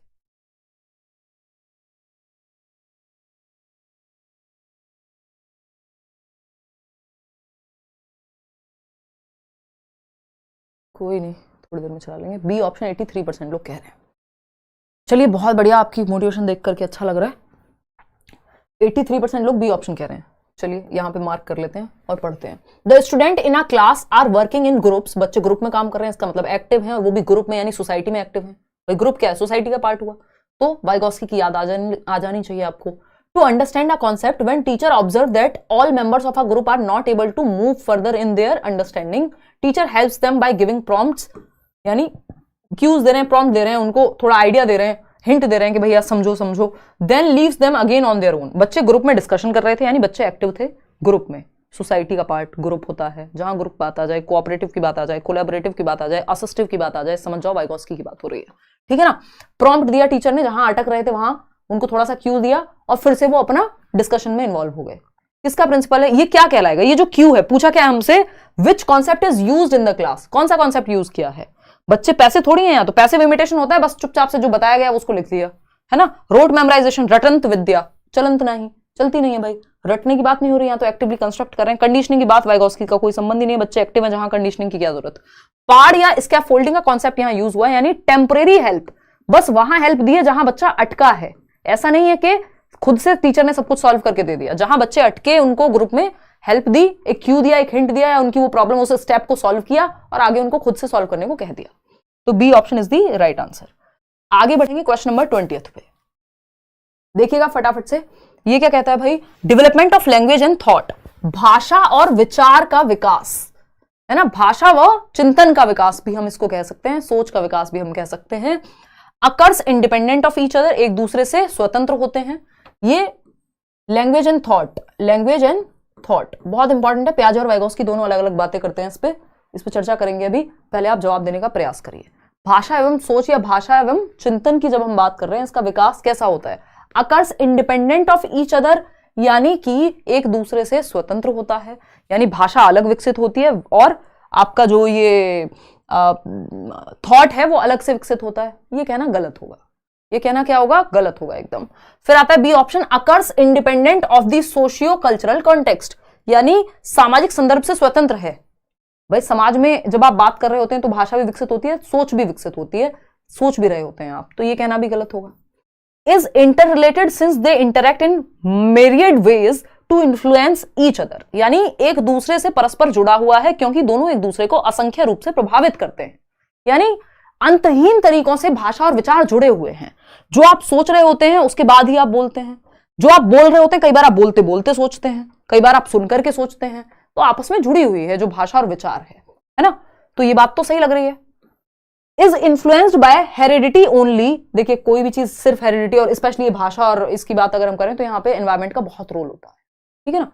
तो occurs independent of each other, ऐसा नहीं कहेंगे कि लैंग्वेज और थॉट जो है वो अलग चलते हैं, ऐसा नहीं कह रहे हैं।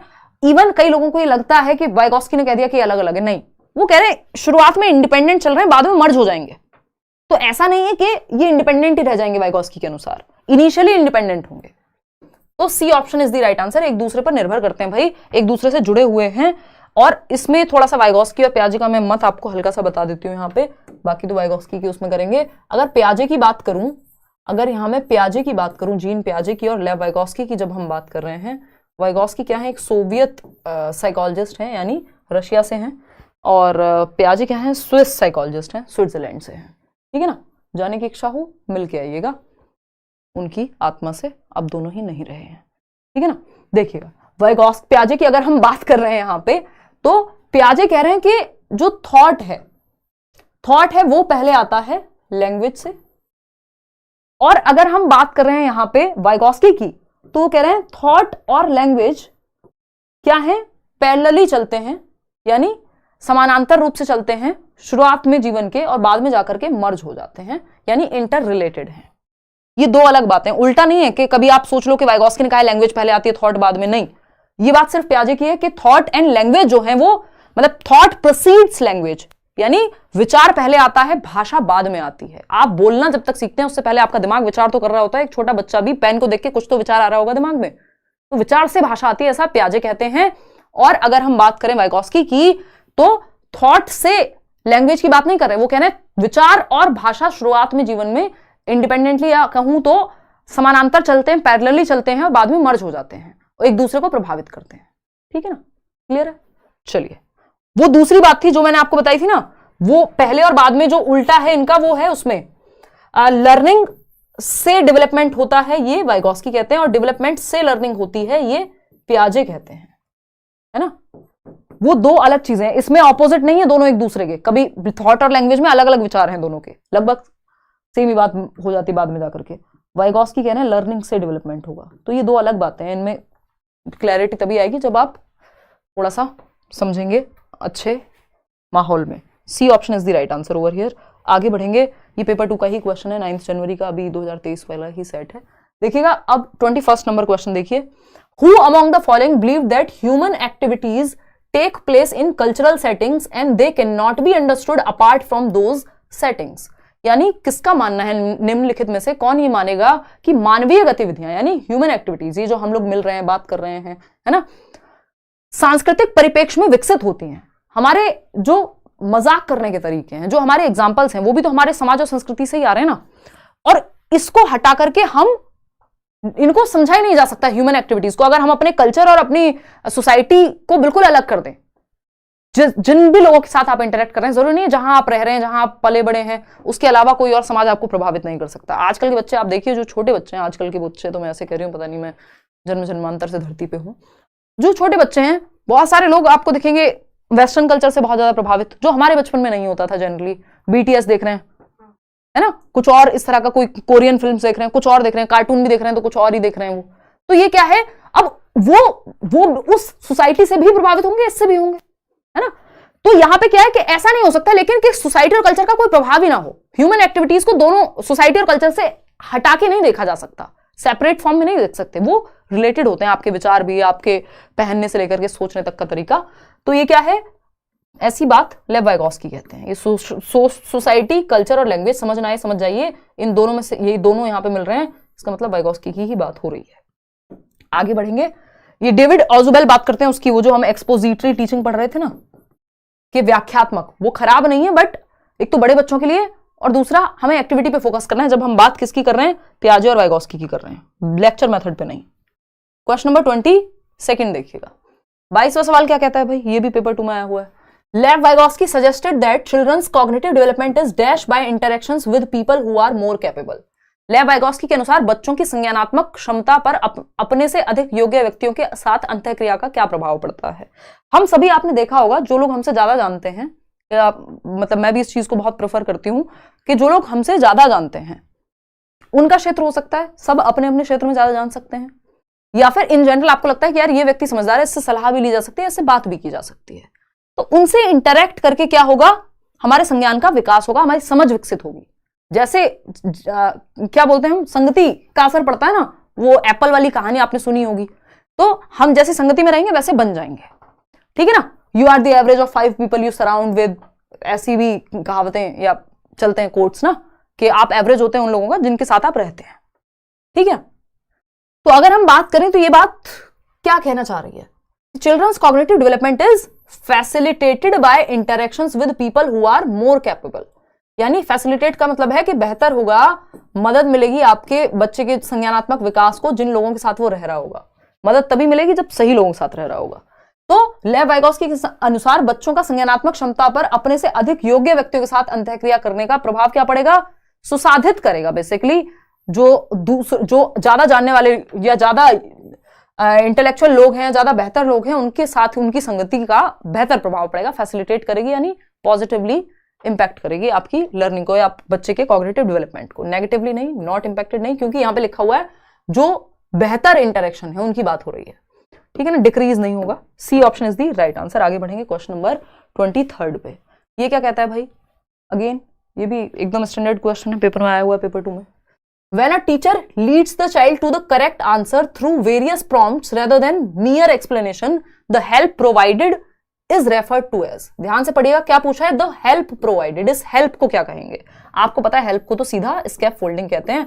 सिंपल सा जवाब है, इसमें क्या बात है ना। 84% लोग सही जवाब दे रहे हैं, कोई दिक्कत परेशानी इसमें है ही नहीं। तो जब एक शिक्षिका एक बच्चे को व्याख्यान देने के बजाय अलग अलग इशारे देकर सही उत्तर की तरफ ले जाती है, तब यह मदद क्या कहलाती है भाई, ये मदद कहलाती है पाठ, है ना। हम अपने बचपन में, लास्ट वाले क्वेश्चन पे मेरे को याद आ रहा है, हम अपने बचपन में देखते थे शक्ति शक्ति शक्तिमान, और अभी बच्चे देख रहे हैं BTS। चलिए खैर, मुझे एग्जैक्टली पता भी नहीं है, शायद कुछ तो कोरियन है ना। हाँ, तो स्कैफोल्डिंग की अगर हम बात कर रहे हैं यहाँ पे, तुम्हें कैसे पता है, बच्चा आया था, ये भगवान। ओके, ये भी अच्छा है, बच्चे बताओ लैंग्वेज तक सीख रहे हैं कोरियन। वो क्रेज होता है ना, जो चीज हम देखते हैं उसका इन्फ्लुएंस हमारे ऊपर आ जाता है ना। तो अगर हम बात करें स्कैफोल्डिंग की, तो ये स्कैफोल्डिंग है जब एक शिक्षिका एक बच्चे को व्याख्यान देने की बजाय, सिर्फ लेक्चर देने की बजाय, उसको अलग अलग इशारे कह लीजिए, इसको हम कहेंगे कि प्रॉम्प्ट्स दे रही है, कि मदद दे रही है, क्यूज दे रही है ना, अपॉर्चुनिटी दे रही है कि बेटा खुद से सोचो, इसको स्कैफोल्डिंग कहेंगे। सिर्फ एक्सप्लेनेशन नहीं, बच्चे को सही उत्तर तक पहुंचने का मौका दे रही है। डायरेक्ट इंस्ट्रक्शन होता है, सीधा सीधा बता दिया, सीधा नहीं बताया यहाँ पे, और कंडीशनिंग रीइंफोर्समेंट का कोई मतलब नहीं था, इसलिए ए ऑप्शन ही सही बनता है। फटाफट से और 8-10 सवाल हैं, 8 ही हैं। इन लेव वाइगोस्कीज थ्योरी सेल्फ टॉक, जरूरी है, देखिए पढ़िएगा, इस पर बहुत क्वेश्चन आए हुए। Self talk that guides thinking and action is referred to as dash and should be dash. यानी लेव वाइगोस्की के सिद्धांतों के अनुसार स्ववाक, सेल्फ टॉक मतलब खुद से बात करना। वो जब आप खुद से बात करने लगे, आंटी ने पूछा शादी कब करो, अरे आंटी आपको क्या ही मतलब है, कहां से शादी करूंगी, लड़का नहीं मिल रहा है ना, खुद से बात कर रहे हैं आप। ये क्या हुआ, क्या आप बीती थोड़ी सुना रही हो यार। देखो एक बार, स्ववाक, स्ववाक की अगर हम बात करें, है थोड़ी बहुत हो भी सकती है। सेल्फ टॉक की अगर हम बात करें, तो सेल्फ टॉक क्या है यहाँ पे, खुद से बात करना, प्राइवेट स्पीच। सेल्फ टॉक मतलब खुद से बात करना, प्राइवेट स्पीच, ठीक है।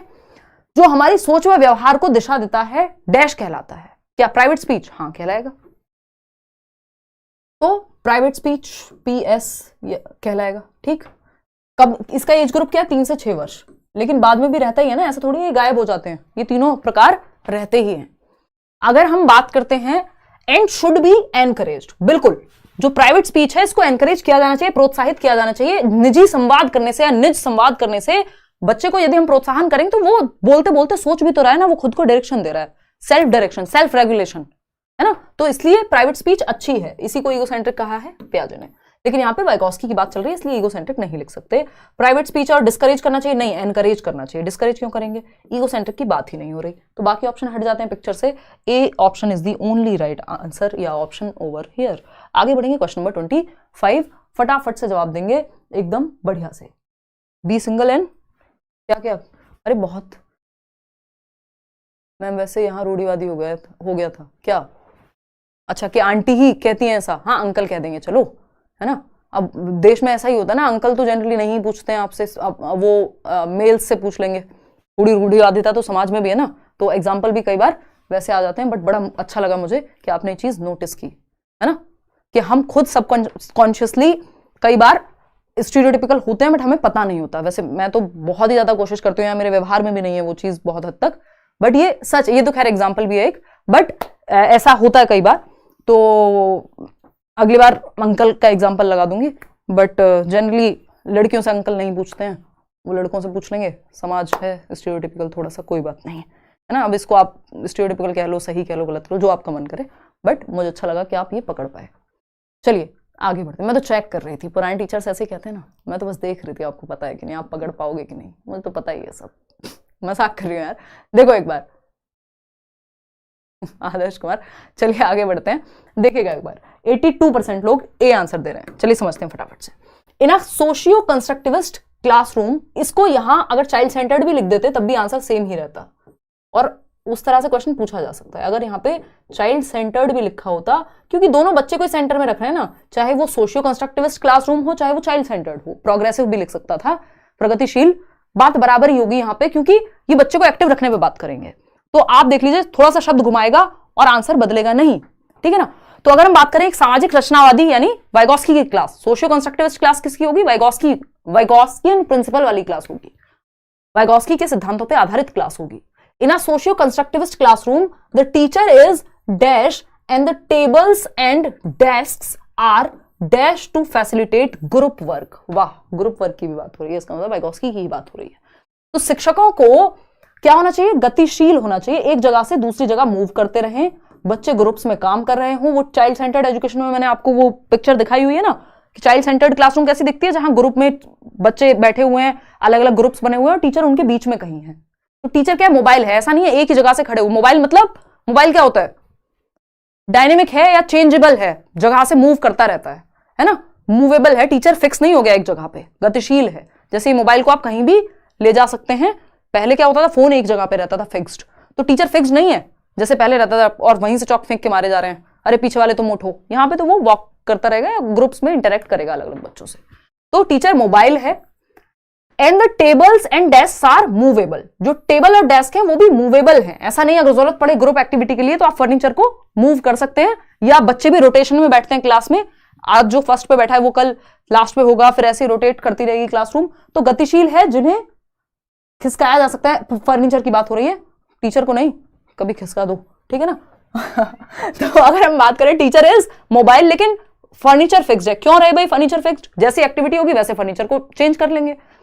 डिक्टेटर है? नहीं, डिक्टेटर नहीं बनना, हिटलर थोड़ी है थानाशाही करेंगे जो, डिक्टेटर बनना ही नहीं है। तो only A option is right, क्योंकि फर्नीचर को फिक्स नहीं रखना, मूवेबल। आगे बढ़ेंगे, क्वेश्चन नंबर 26 देखिएगा क्या कहता है, फटाफट से बताइएगा। अगर हम बात करें, children learn through interaction with others who are more knowledgeable, यानी बच्चे जो हैं वो दूसरों के साथ अंतः क्रिया करके सीखते हैं जो उनसे ज्यादा जानते हो, ठीक है ना।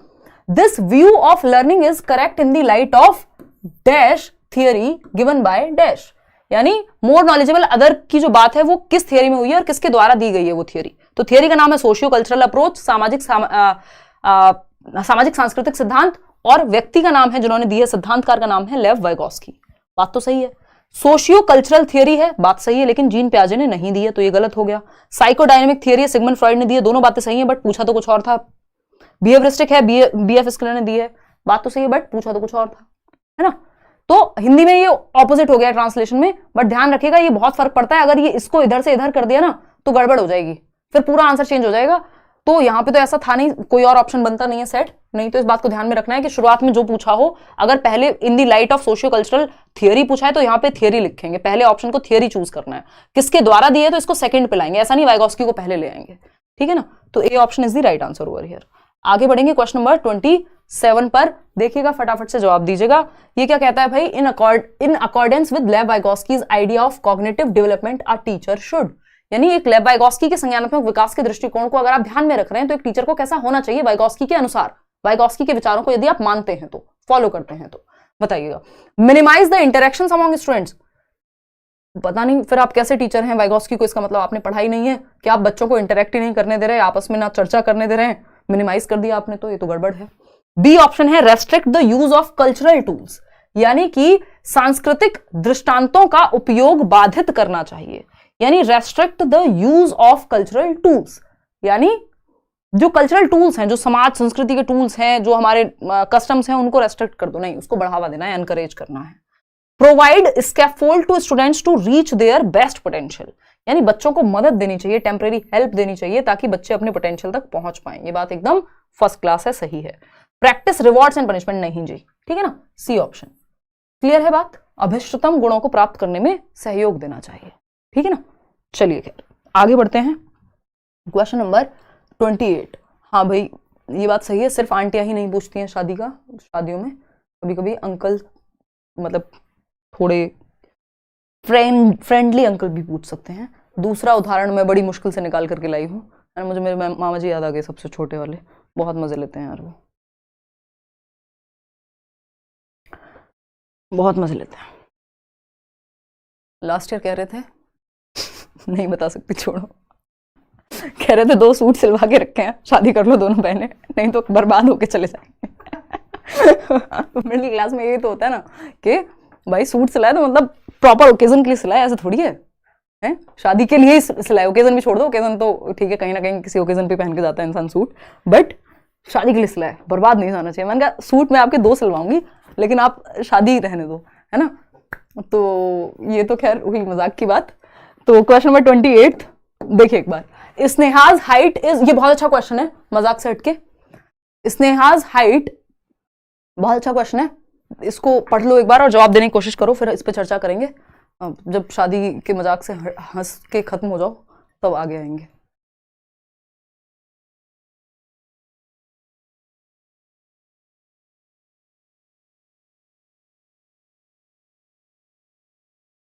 देखिएगा एक बार, तो मैंने आपको ऑपोजिट एग्जांपल भी दे दिया है ताकि ये स्टीरियोटाइप आपके दिमाग में फिट ना हो जाए। चलिए आते हैं क्वेश्चन नंबर 28 देखिएगा, और 3-4 सवाल हैं हमारे। Sneha's height is growing very fast and now her hand can easily reach the handle of her long cupboard from which she can open the cupboard very easily. स्नेहा's change in height is called dash. क्या पूछा है? स्नेहा की height में परिवर्तन क्या कहलाएगा? B option 71% लोग कह रहे हैं। एक बार मैं देखती हूँ यहां से कि सी ऑप्शन कितने परसेंट लोग कह रहे हैं। 8% लोग, 19% लोग ए वाले भी हैं। कहाँ, कौन से सस्ते नशे भाई ये?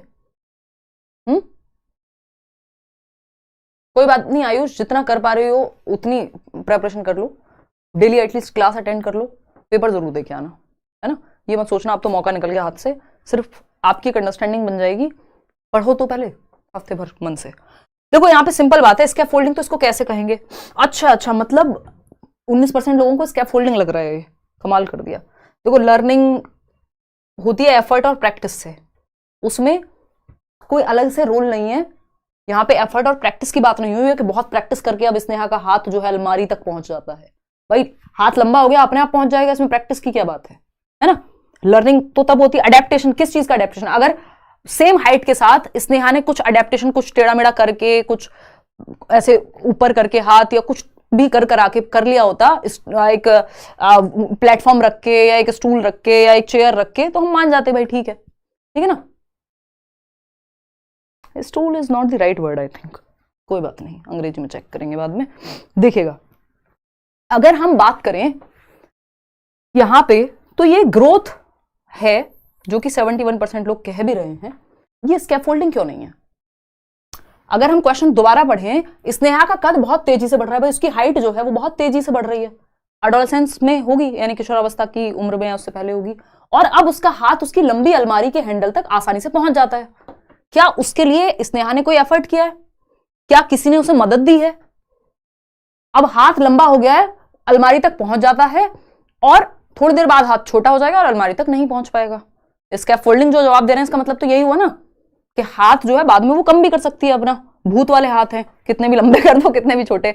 या फिर अगर हम बात करें हनुमान जी की, याद आ गई मुझे वो लंका में जाके जो वाला सीन है ना, हाँ, तो वो वैसा सा हो गया कि अपनी मर्जी से कितना भी बढ़ा लो कितना भी कम कर लो, तब तो ये स्कैफोल्डिंग हो जाता। बट हाथ तो ऐसी चीज नहीं है ना कि अपनी मर्जी से कम कर लेंगे, है ना। तो जो चीज बढ़ गई रिवर्सेबल नहीं है, अपने आप बढ़ रही है एज के साथ, वो तो ग्रोथ में आएगी ना, वो स्कैफोल्डिंग में क्यों आएगी, है। तो ये ग्रोथ है, ठीक है ना। स्कैफोल्डिंग ये तब होता जब टेम्परेरी हेल्प दी होती, किसी ने उसको टेम्परेरी हेल्प दी होती, या तो उसने कोई प्लेटफॉर्म यूज किया होता, या फिर किसी ने उसको पकड़ा होता कि तुम ये खींच लो अलमारी, या उसने हाथ में मान लीजिए कोई एक वाइपर यूज कर लेते हैं ना कई बार हम किसी काम के लिए, कुछ बेड के नीचे गिर गया और उसको निकालने के लिए आपका हाथ नहीं पहुंच रहा, तो आप वाइपर लेके आओगे, कोई और डंडा लेके आओगे, जो भी घर में होगा, वो डंडा या वो वाइपर जो है वो स्कैफोल्ड है वहां पे, वो स्कैफोल्डिंग का उदाहरण है। क्यों? क्योंकि जब तक आप सामान निकालेंगे सिर्फ तब तक वो आपके हाथ में, वो टेम्परेरी हेल्प है। वाइपर थोड़ी लेके घूमोगे जिंदगी भर, लेकिन ग्रोथ में तो अगर हाइट बढ़ गई, हाथ बढ़ गया तो कम थोड़ी कर दोगे, ये तो इरिवर्सिबल है ना। क्या कह रहे हो, काट देंगे भाई? ये एनिमल मूवी देख के आई हो ना तुम, जब से ऐसी बातें कर रही हो। देखो एक बार दुनिया हिला देंगे, नहीं जला देंगे, ओके। देखो एक बार, तो अगर हम बात करें यहां पे, तो ये ग्रोथ है। स्कैफोल्डिंग क्या होती है? By definition scaffolding is temporary help, अस्थायी मदद। टेम्परेरी हेल्प, उतनी देर की मदद जब तक आपका वो काम हो नहीं जाता, आपको खुद से करना नहीं आ जाता। जैसे साइकिल चलाना जब आप सीखते हैं तो पीछे से कोई पकड़ता था, बचपन में आपने सीखी होगी, वो स्कैफोल्डिंग है। जैसे आप खुद चलाने लगते थे, वो हाथ हटा लिया जाता था, पीछे से नहीं पकड़ा जाता था, ठीक है ना। तो ये एक बेसिक सी बात है, क्लियर है बात? और भी बहुत एग्जाम्पल आ रहे हैं, बट इतना इनफ है। चलिए आज के लिए देखो, तरीके से सीखना है, हंसी खुशी सीखना है, कोई मौत नहीं आनी चाहिए पढ़ते हुए कि हाय रे पढ़ना पड़ रहा है ना। मजे से सीखना है। हाँ, 19% लोग, बिल्कुल अंशु सही कह रहे हो, 19% वाले जो स्कैफोल्डिंग जवाब दे रहे थे उन्होंने ध्यान से नहीं दिया था, ठीक है ना। इंग्लिश में भी स्कैफोल्डिंग दे लीजिए। हाँ, मैं कराऊंगी, प्रैक्टिस सेशंस लूंगी, और इवन वो भी लूंगी, मैराथन भी कोशिश करूंगी कि मैं लूँ, इंग्लिश पेडागोजी के लिए भी और अदर सब्जेक्ट्स के लिए भी। क्वेश्चन नंबर 29 देखिएगा। Lev Vygotsky give significant importance to dash in development of thinking and learning, यानी लेव वाइगोस्की के अनुसार डैश चिंतन और अधिगम विकास प्रक्रिया में महत्वपूर्ण भूमिका निभाते हैं। यानी सीखने और विकास की सोचने की प्रक्रिया में कौन सी चीज महत्वपूर्ण भूमिका निभाएगी? रिवॉर्ड और पनिशमेंट का वाइगोस्की से कोई नाता नहीं है। हाँ, cultural tools, society, culture, language, इन तीनों में से जो मिल जाए वही सही हो जाएगा यहाँ पे। तो बिल्कुल जो जो सांस्कृतिक तत्व हैं वो मदद करेंगे। जो आप अपनी सोसाइटी, कल्चर, जो आप अपने ग्रंथों से सीख रहे हैं, जो भी कल्चर में हर चीज आ जाएगी फिर। तो सांस्कृतिक उपकरण जो है वो चिंतन और अधिगम को हमारे बेहतर बनाते हैं। जैसे अभी मैंने आपको वो हनुमान जी वाला एग्जाम्पल दिया, वो कहां से आ रहा है? हमारे कल्चर से आ रहा है। सेम एबिलिटी बेस्ड ग्रुपिंग देखिएगा, ये सेम एबिलिटी बेस्ड ग्रुपिंग बिल्कुल नहीं करनी है। हमें क्या करनी है? मिक्स्ड एबिलिटी ग्रुपिंग करनी है। बेसिकली वैसे तो एबिलिटी ग्रुपिंग से बचना चाहिए, बट अगर करनी पड़े तो मिक्स्ड, यानी अलग अलग क्षमताओं वाले बच्चे, सिर्फ 90% वाले बच्चे नहीं, कुछ 50% वाले भी मिक्स ग्रुप बनाए कि सिर्फ वो बच्चे जिनका मैथ्स अच्छा है एक ग्रुप में डाल दिया, नहीं। कुछ बच्चे एक ग्रुप में जिनका मैथ्स अच्छा है, दूसरे बच्चे जिनकी हिस्ट्री अच्छी है, तीसरे बच्चे जिनका मैथ्स वीक भी है। तो हर तरह के बच्चों को मिक्स करना है। एडवांस ऑर्गेनाइजर्स होते हैं, वो बेसिकली आपको याद रखने में मदद करते हैं, फ्लो चार्ट के जैसे। तो B option is the right answer over here.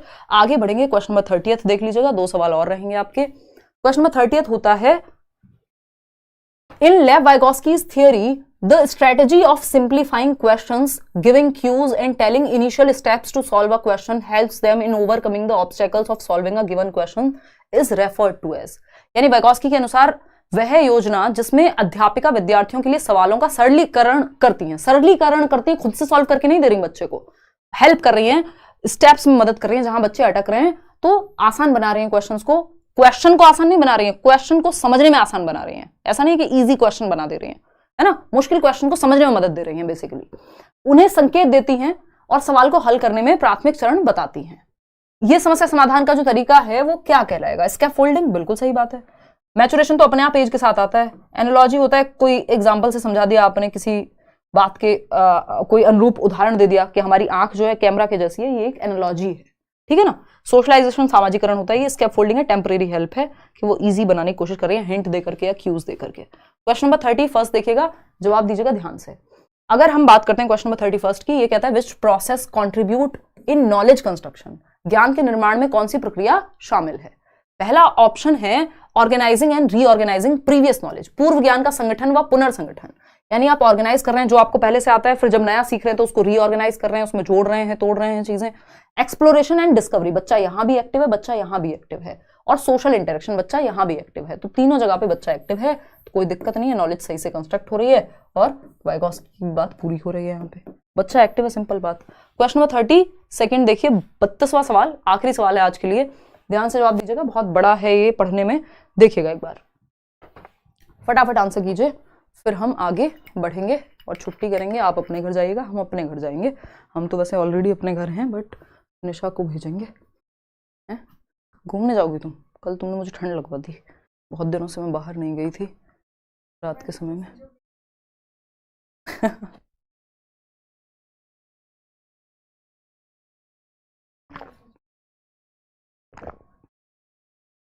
हाँ, आई मीन कैमरा हमारी आंख जैसा है, उल्टा बोल दिया मैंने। मैं तो चेक कर रही थी कि आप समझे हो कि नहीं। ये लैपटॉप पे पानी मत गिरा देना। देखिएगा एक बार, अगर हम बात करें, पैसेज भी करा दूंगी यार, काहे चिंता करते हो। हाँ देखो एक बार, ए ऑप्शन 75% लोग कह रहे हैं। चलिए देखते हैं। Finding that a lot of students in his class have difficulty in standard English and do not speak in his class. एक टीचर ने पाया कि ज्यादातर बच्चों को इंग्लिश की क्लास में, इंग्लिश का टीचर है, उनको मिला के बच्चे बोल नहीं पाते इंग्लिश, उनको इंग्लिश समझने में या बोलने में दिक्कत होती है। अब middle school English teacher encourages students to express themselves in whatever language they are comfortable। एक मिडिल स्कूल इंग्लिश टीचर ने कहा, यानी 6 to 8 का टीचर होंगे, उन्होंने कहा बेटा जिस भाषा में आप कंफर्टेबल हो उस भाषा में आप बोल लीजिए। अगर इंग्लिश में नहीं बोल पा रहे हो तो एटलीस्ट खुद को एक्सप्रेस तो करो। Ma'am big fan, please career में ऑफलाइन बैच लीजिएगा और आपकी पेडागोजी बुक भी लॉन्च होगी। By the way I came there, है ना, in Delhi, hearing about you ma'am. Thank you, धन्यवाद शांतनु। और हाँ, एक ऑफलाइन क्लास में ज़रूर लूँगी इस बार सीटेट की, और सबके लिए उसको ओपन रखेंगे, डोंट वरी, यहीं दिल्ली में, डोंट वरी, है ना। इस बार सीडीपी का पेपर का जो खौफ है आपका वो ख़त्म करेंगे उस समय, देखिएगा। और बुक अभी नहीं आ रही बट आएगी, अभी तो नहीं आ रही है। अभी जैसी तबीयत है और चीज़ें हैं वैसे तो सिर्फ क्लास भी हो जाए ठीक से बड़ी बात है। ए ऑप्शन है, 83% लोग कह रहे हैं। He then builds on students' thinking and helps them to learn other phrases to enhance their skills। यानी फिर बच्चों को वो मदद करता है जब वो अपनी भाषा में बोलते हैं, और उनको उनकी थिंकिंग को बिल्ड करेगा, उनको हेल्प करेगा कि वो थोड़े थोड़े फ्रेजेस, यानी छोटे छोटे सेंटेंसेस या 2 वर्ड को जोड़ करके फ्रेज बना पाए और बोल पाए, अगर वो प्रॉपर इंग्लिश नहीं बोल पा रहे हैं तो इसका मतलब उनको मदद मिल रही है। विच पर्सपेक्टिव इज दिस, बताइएगा। अभिव्यक्त करने के लिए प्रोत्साहित करें और इसके बाद वह छात्रों की सोच को बढ़ावा देते हुए उनके कौशल को बढ़ाने के लिए अन्य वाक्यांशों को सीखने में उनकी मदद करता है, यानी हेल्प, टेम्परेरी हेल्प। किसके अंदर आएगा ये? और बच्चा सोशली एक्टिव है, यानी ग्रुप में सीख रहा है या टीचर के साथ एक्टिव है, तो सोशियो कंस्ट्रक्टिविस्ट पर्सपेक्टिव है, वाइगॉस्की वाली क्लासरूम है ना, तो ये बिहेवियरिस्टिक है। वो तो रिवॉर्ड पनिशमेंट की बात करते हैं। साइकोडायनेमिक जनरली हम क्लासरूम में इस तरह से यूज नहीं करते हैं, वो किसी बच्चे को कोई अग्रेशन का या कोई एबनॉर्मल बिहेवियर है तब हम उसकी बात करते हैं। साइकोसेक्सुअल भी सेम ही थियरी है, अगर हम बात करें सिगमंड फ्रॉइड की दोनों, तो इसकी बात यहाँ नहीं होगी। A option is the only right answer over here. Out of 32 कितने क्वेश्चंस आपके ठीक हुए हैं जरा ये बता दीजिएगा। और मुझे फीवर जैसा लग रहा है बट कोई नहीं। तो ये हुई एक बेसिक बात। अच्छा ये नहीं, ये बीपीएससी का नहीं भैया, सीटेट का बैच जो है अभी एनरोल्ड है, पुराना है लगा हुआ। बाकी करियर विल ऐप डाउनलोड करके आप बैच में एनरोल कर सकते हैं। वहाँ हम प्रॉपर पढ़ रहे हैं, सारे टीचर्स आपको सब्जेक्ट वाइज पढ़ा रहे हैं। मैं सीडीपी पढ़ा रही हूँ या डिस्कस कर रहे हैं हम साथ में, है ना। एक तो ये पढ़ा रही हूँ भी बोलना इतना अजीब लगता है, पेडागोजी डिस्कस कर करके ना, मतलब मेरा जीवन तो बहुत ही ज़्यादा बदला है, ठीक है ना। देखिएगा, क्योंकि फिर पढ़ाने का या डिस्कशन का या उस सब्जेक्ट को पढ़ने का क्या ही फ़ायदा है जब आपके अंदर कोई परिवर्तन ही ना हो, है। बस आप जेंडर पढ़ाएं और आप में परिवर्तन शून्य हो, और घर में आप अपनी बीवियों को कहें खाना आप ही बनाएंगी और जेंडर आपने पढ़ाया है क्लास में जा करके, तो ऐसा टीचर तो भगवान ना ही बनाए। धब्बा कहेंगे ऐसे लोगों को टीचर्स के नाम पे, है ना। जो मैं मतलब बोल नहीं रही हूँ किसी को, बट इट्स अ शेम अगर हम कहें कि जो हमारे कथनी और करनी में इतना अंतर होना नहीं चाहिए आइडियली। बाकी तो सबकी पर्सनल लाइफ है, बट ऐसे लोग मैं देखती हूँ। शांतनु क्रिएटर कह रहे हैं भाई, no ma'am I already clear CTET with 112 marks, I am saying about D+B PRT। अच्छा उसके लिए भी रख देंगे, चलो डोंट वरी। चलिए अभी आने तो दो उसको। तो ये PDF कल वाली भी और आज वाली भी आपको मिल जाएगी टेलीग्राम चैनल पे। सेशन आपको पसंद आया हो तो लाइक शेयर सब्सक्राइब आप कर दीजिएगा। ईमेल आईडी ये है ना। इस संडे KVS को लेकर शायद हम कुछ इंटरव्यूज कंडक्ट करेंगे, तो थोड़ा सा ईमेल आप टाइम से कर दीजिएगा, क्योंकि अभी उतनी एनर्जी है नहीं कि बार बार इंटरव्यूज कर पाऊँ। तो आउट ऑफ 32 क्वेश्चंस जो हैं वो आप बताइएगा कितने ठीक हुए। इवन प्रीवियस इंटरव्यूज हैं कुछ जो अपलोड नहीं हुए वो भी डालूंगी। चलिए टेक केयर, बाय बाय, धन्यवाद। कल मिलेंगे, कोई और टॉपिक करेंगे, कोई और सब्जेक्ट भी कर सकते हैं, हो सकता है हिंदी हिंदी पेडागोजी कर लें, कुछ और कर लें, ईवीएस कर लें, कल का कल देखेंगे। आज के लिए इतना ही। इतना कम समय में तैयारी कैसे कर सकते हैं, मैंने एक वीडियो बनाया था 130 प्लस कैसे स्कोर करें। कोई दिक्कत नहीं, समय इनफ है 1 महीना सीटेट के लिए। अगर तरीके से पढ़ लेंगे, थोड़ा मेहनत से पढ़ लेंगे, प्रीवियस ईयर मैराथन देख लो, नोट्स दिए हुए हैं फ्री सारे टेलीग्राम चैनल पे अपने, वो पढ़ लो, है ना। बैच में हो तो फिर तो उतना ही पढ़ लो जितना पढ़ाया जा रहा है, नोट्स वोट्स मॉक टेस्ट सब वही मिल जाएगा, ठीक है ना। चलिए आज के लिए इतना ही। थैंक यू सो मच, धन्यवाद, कल मिलते हैं।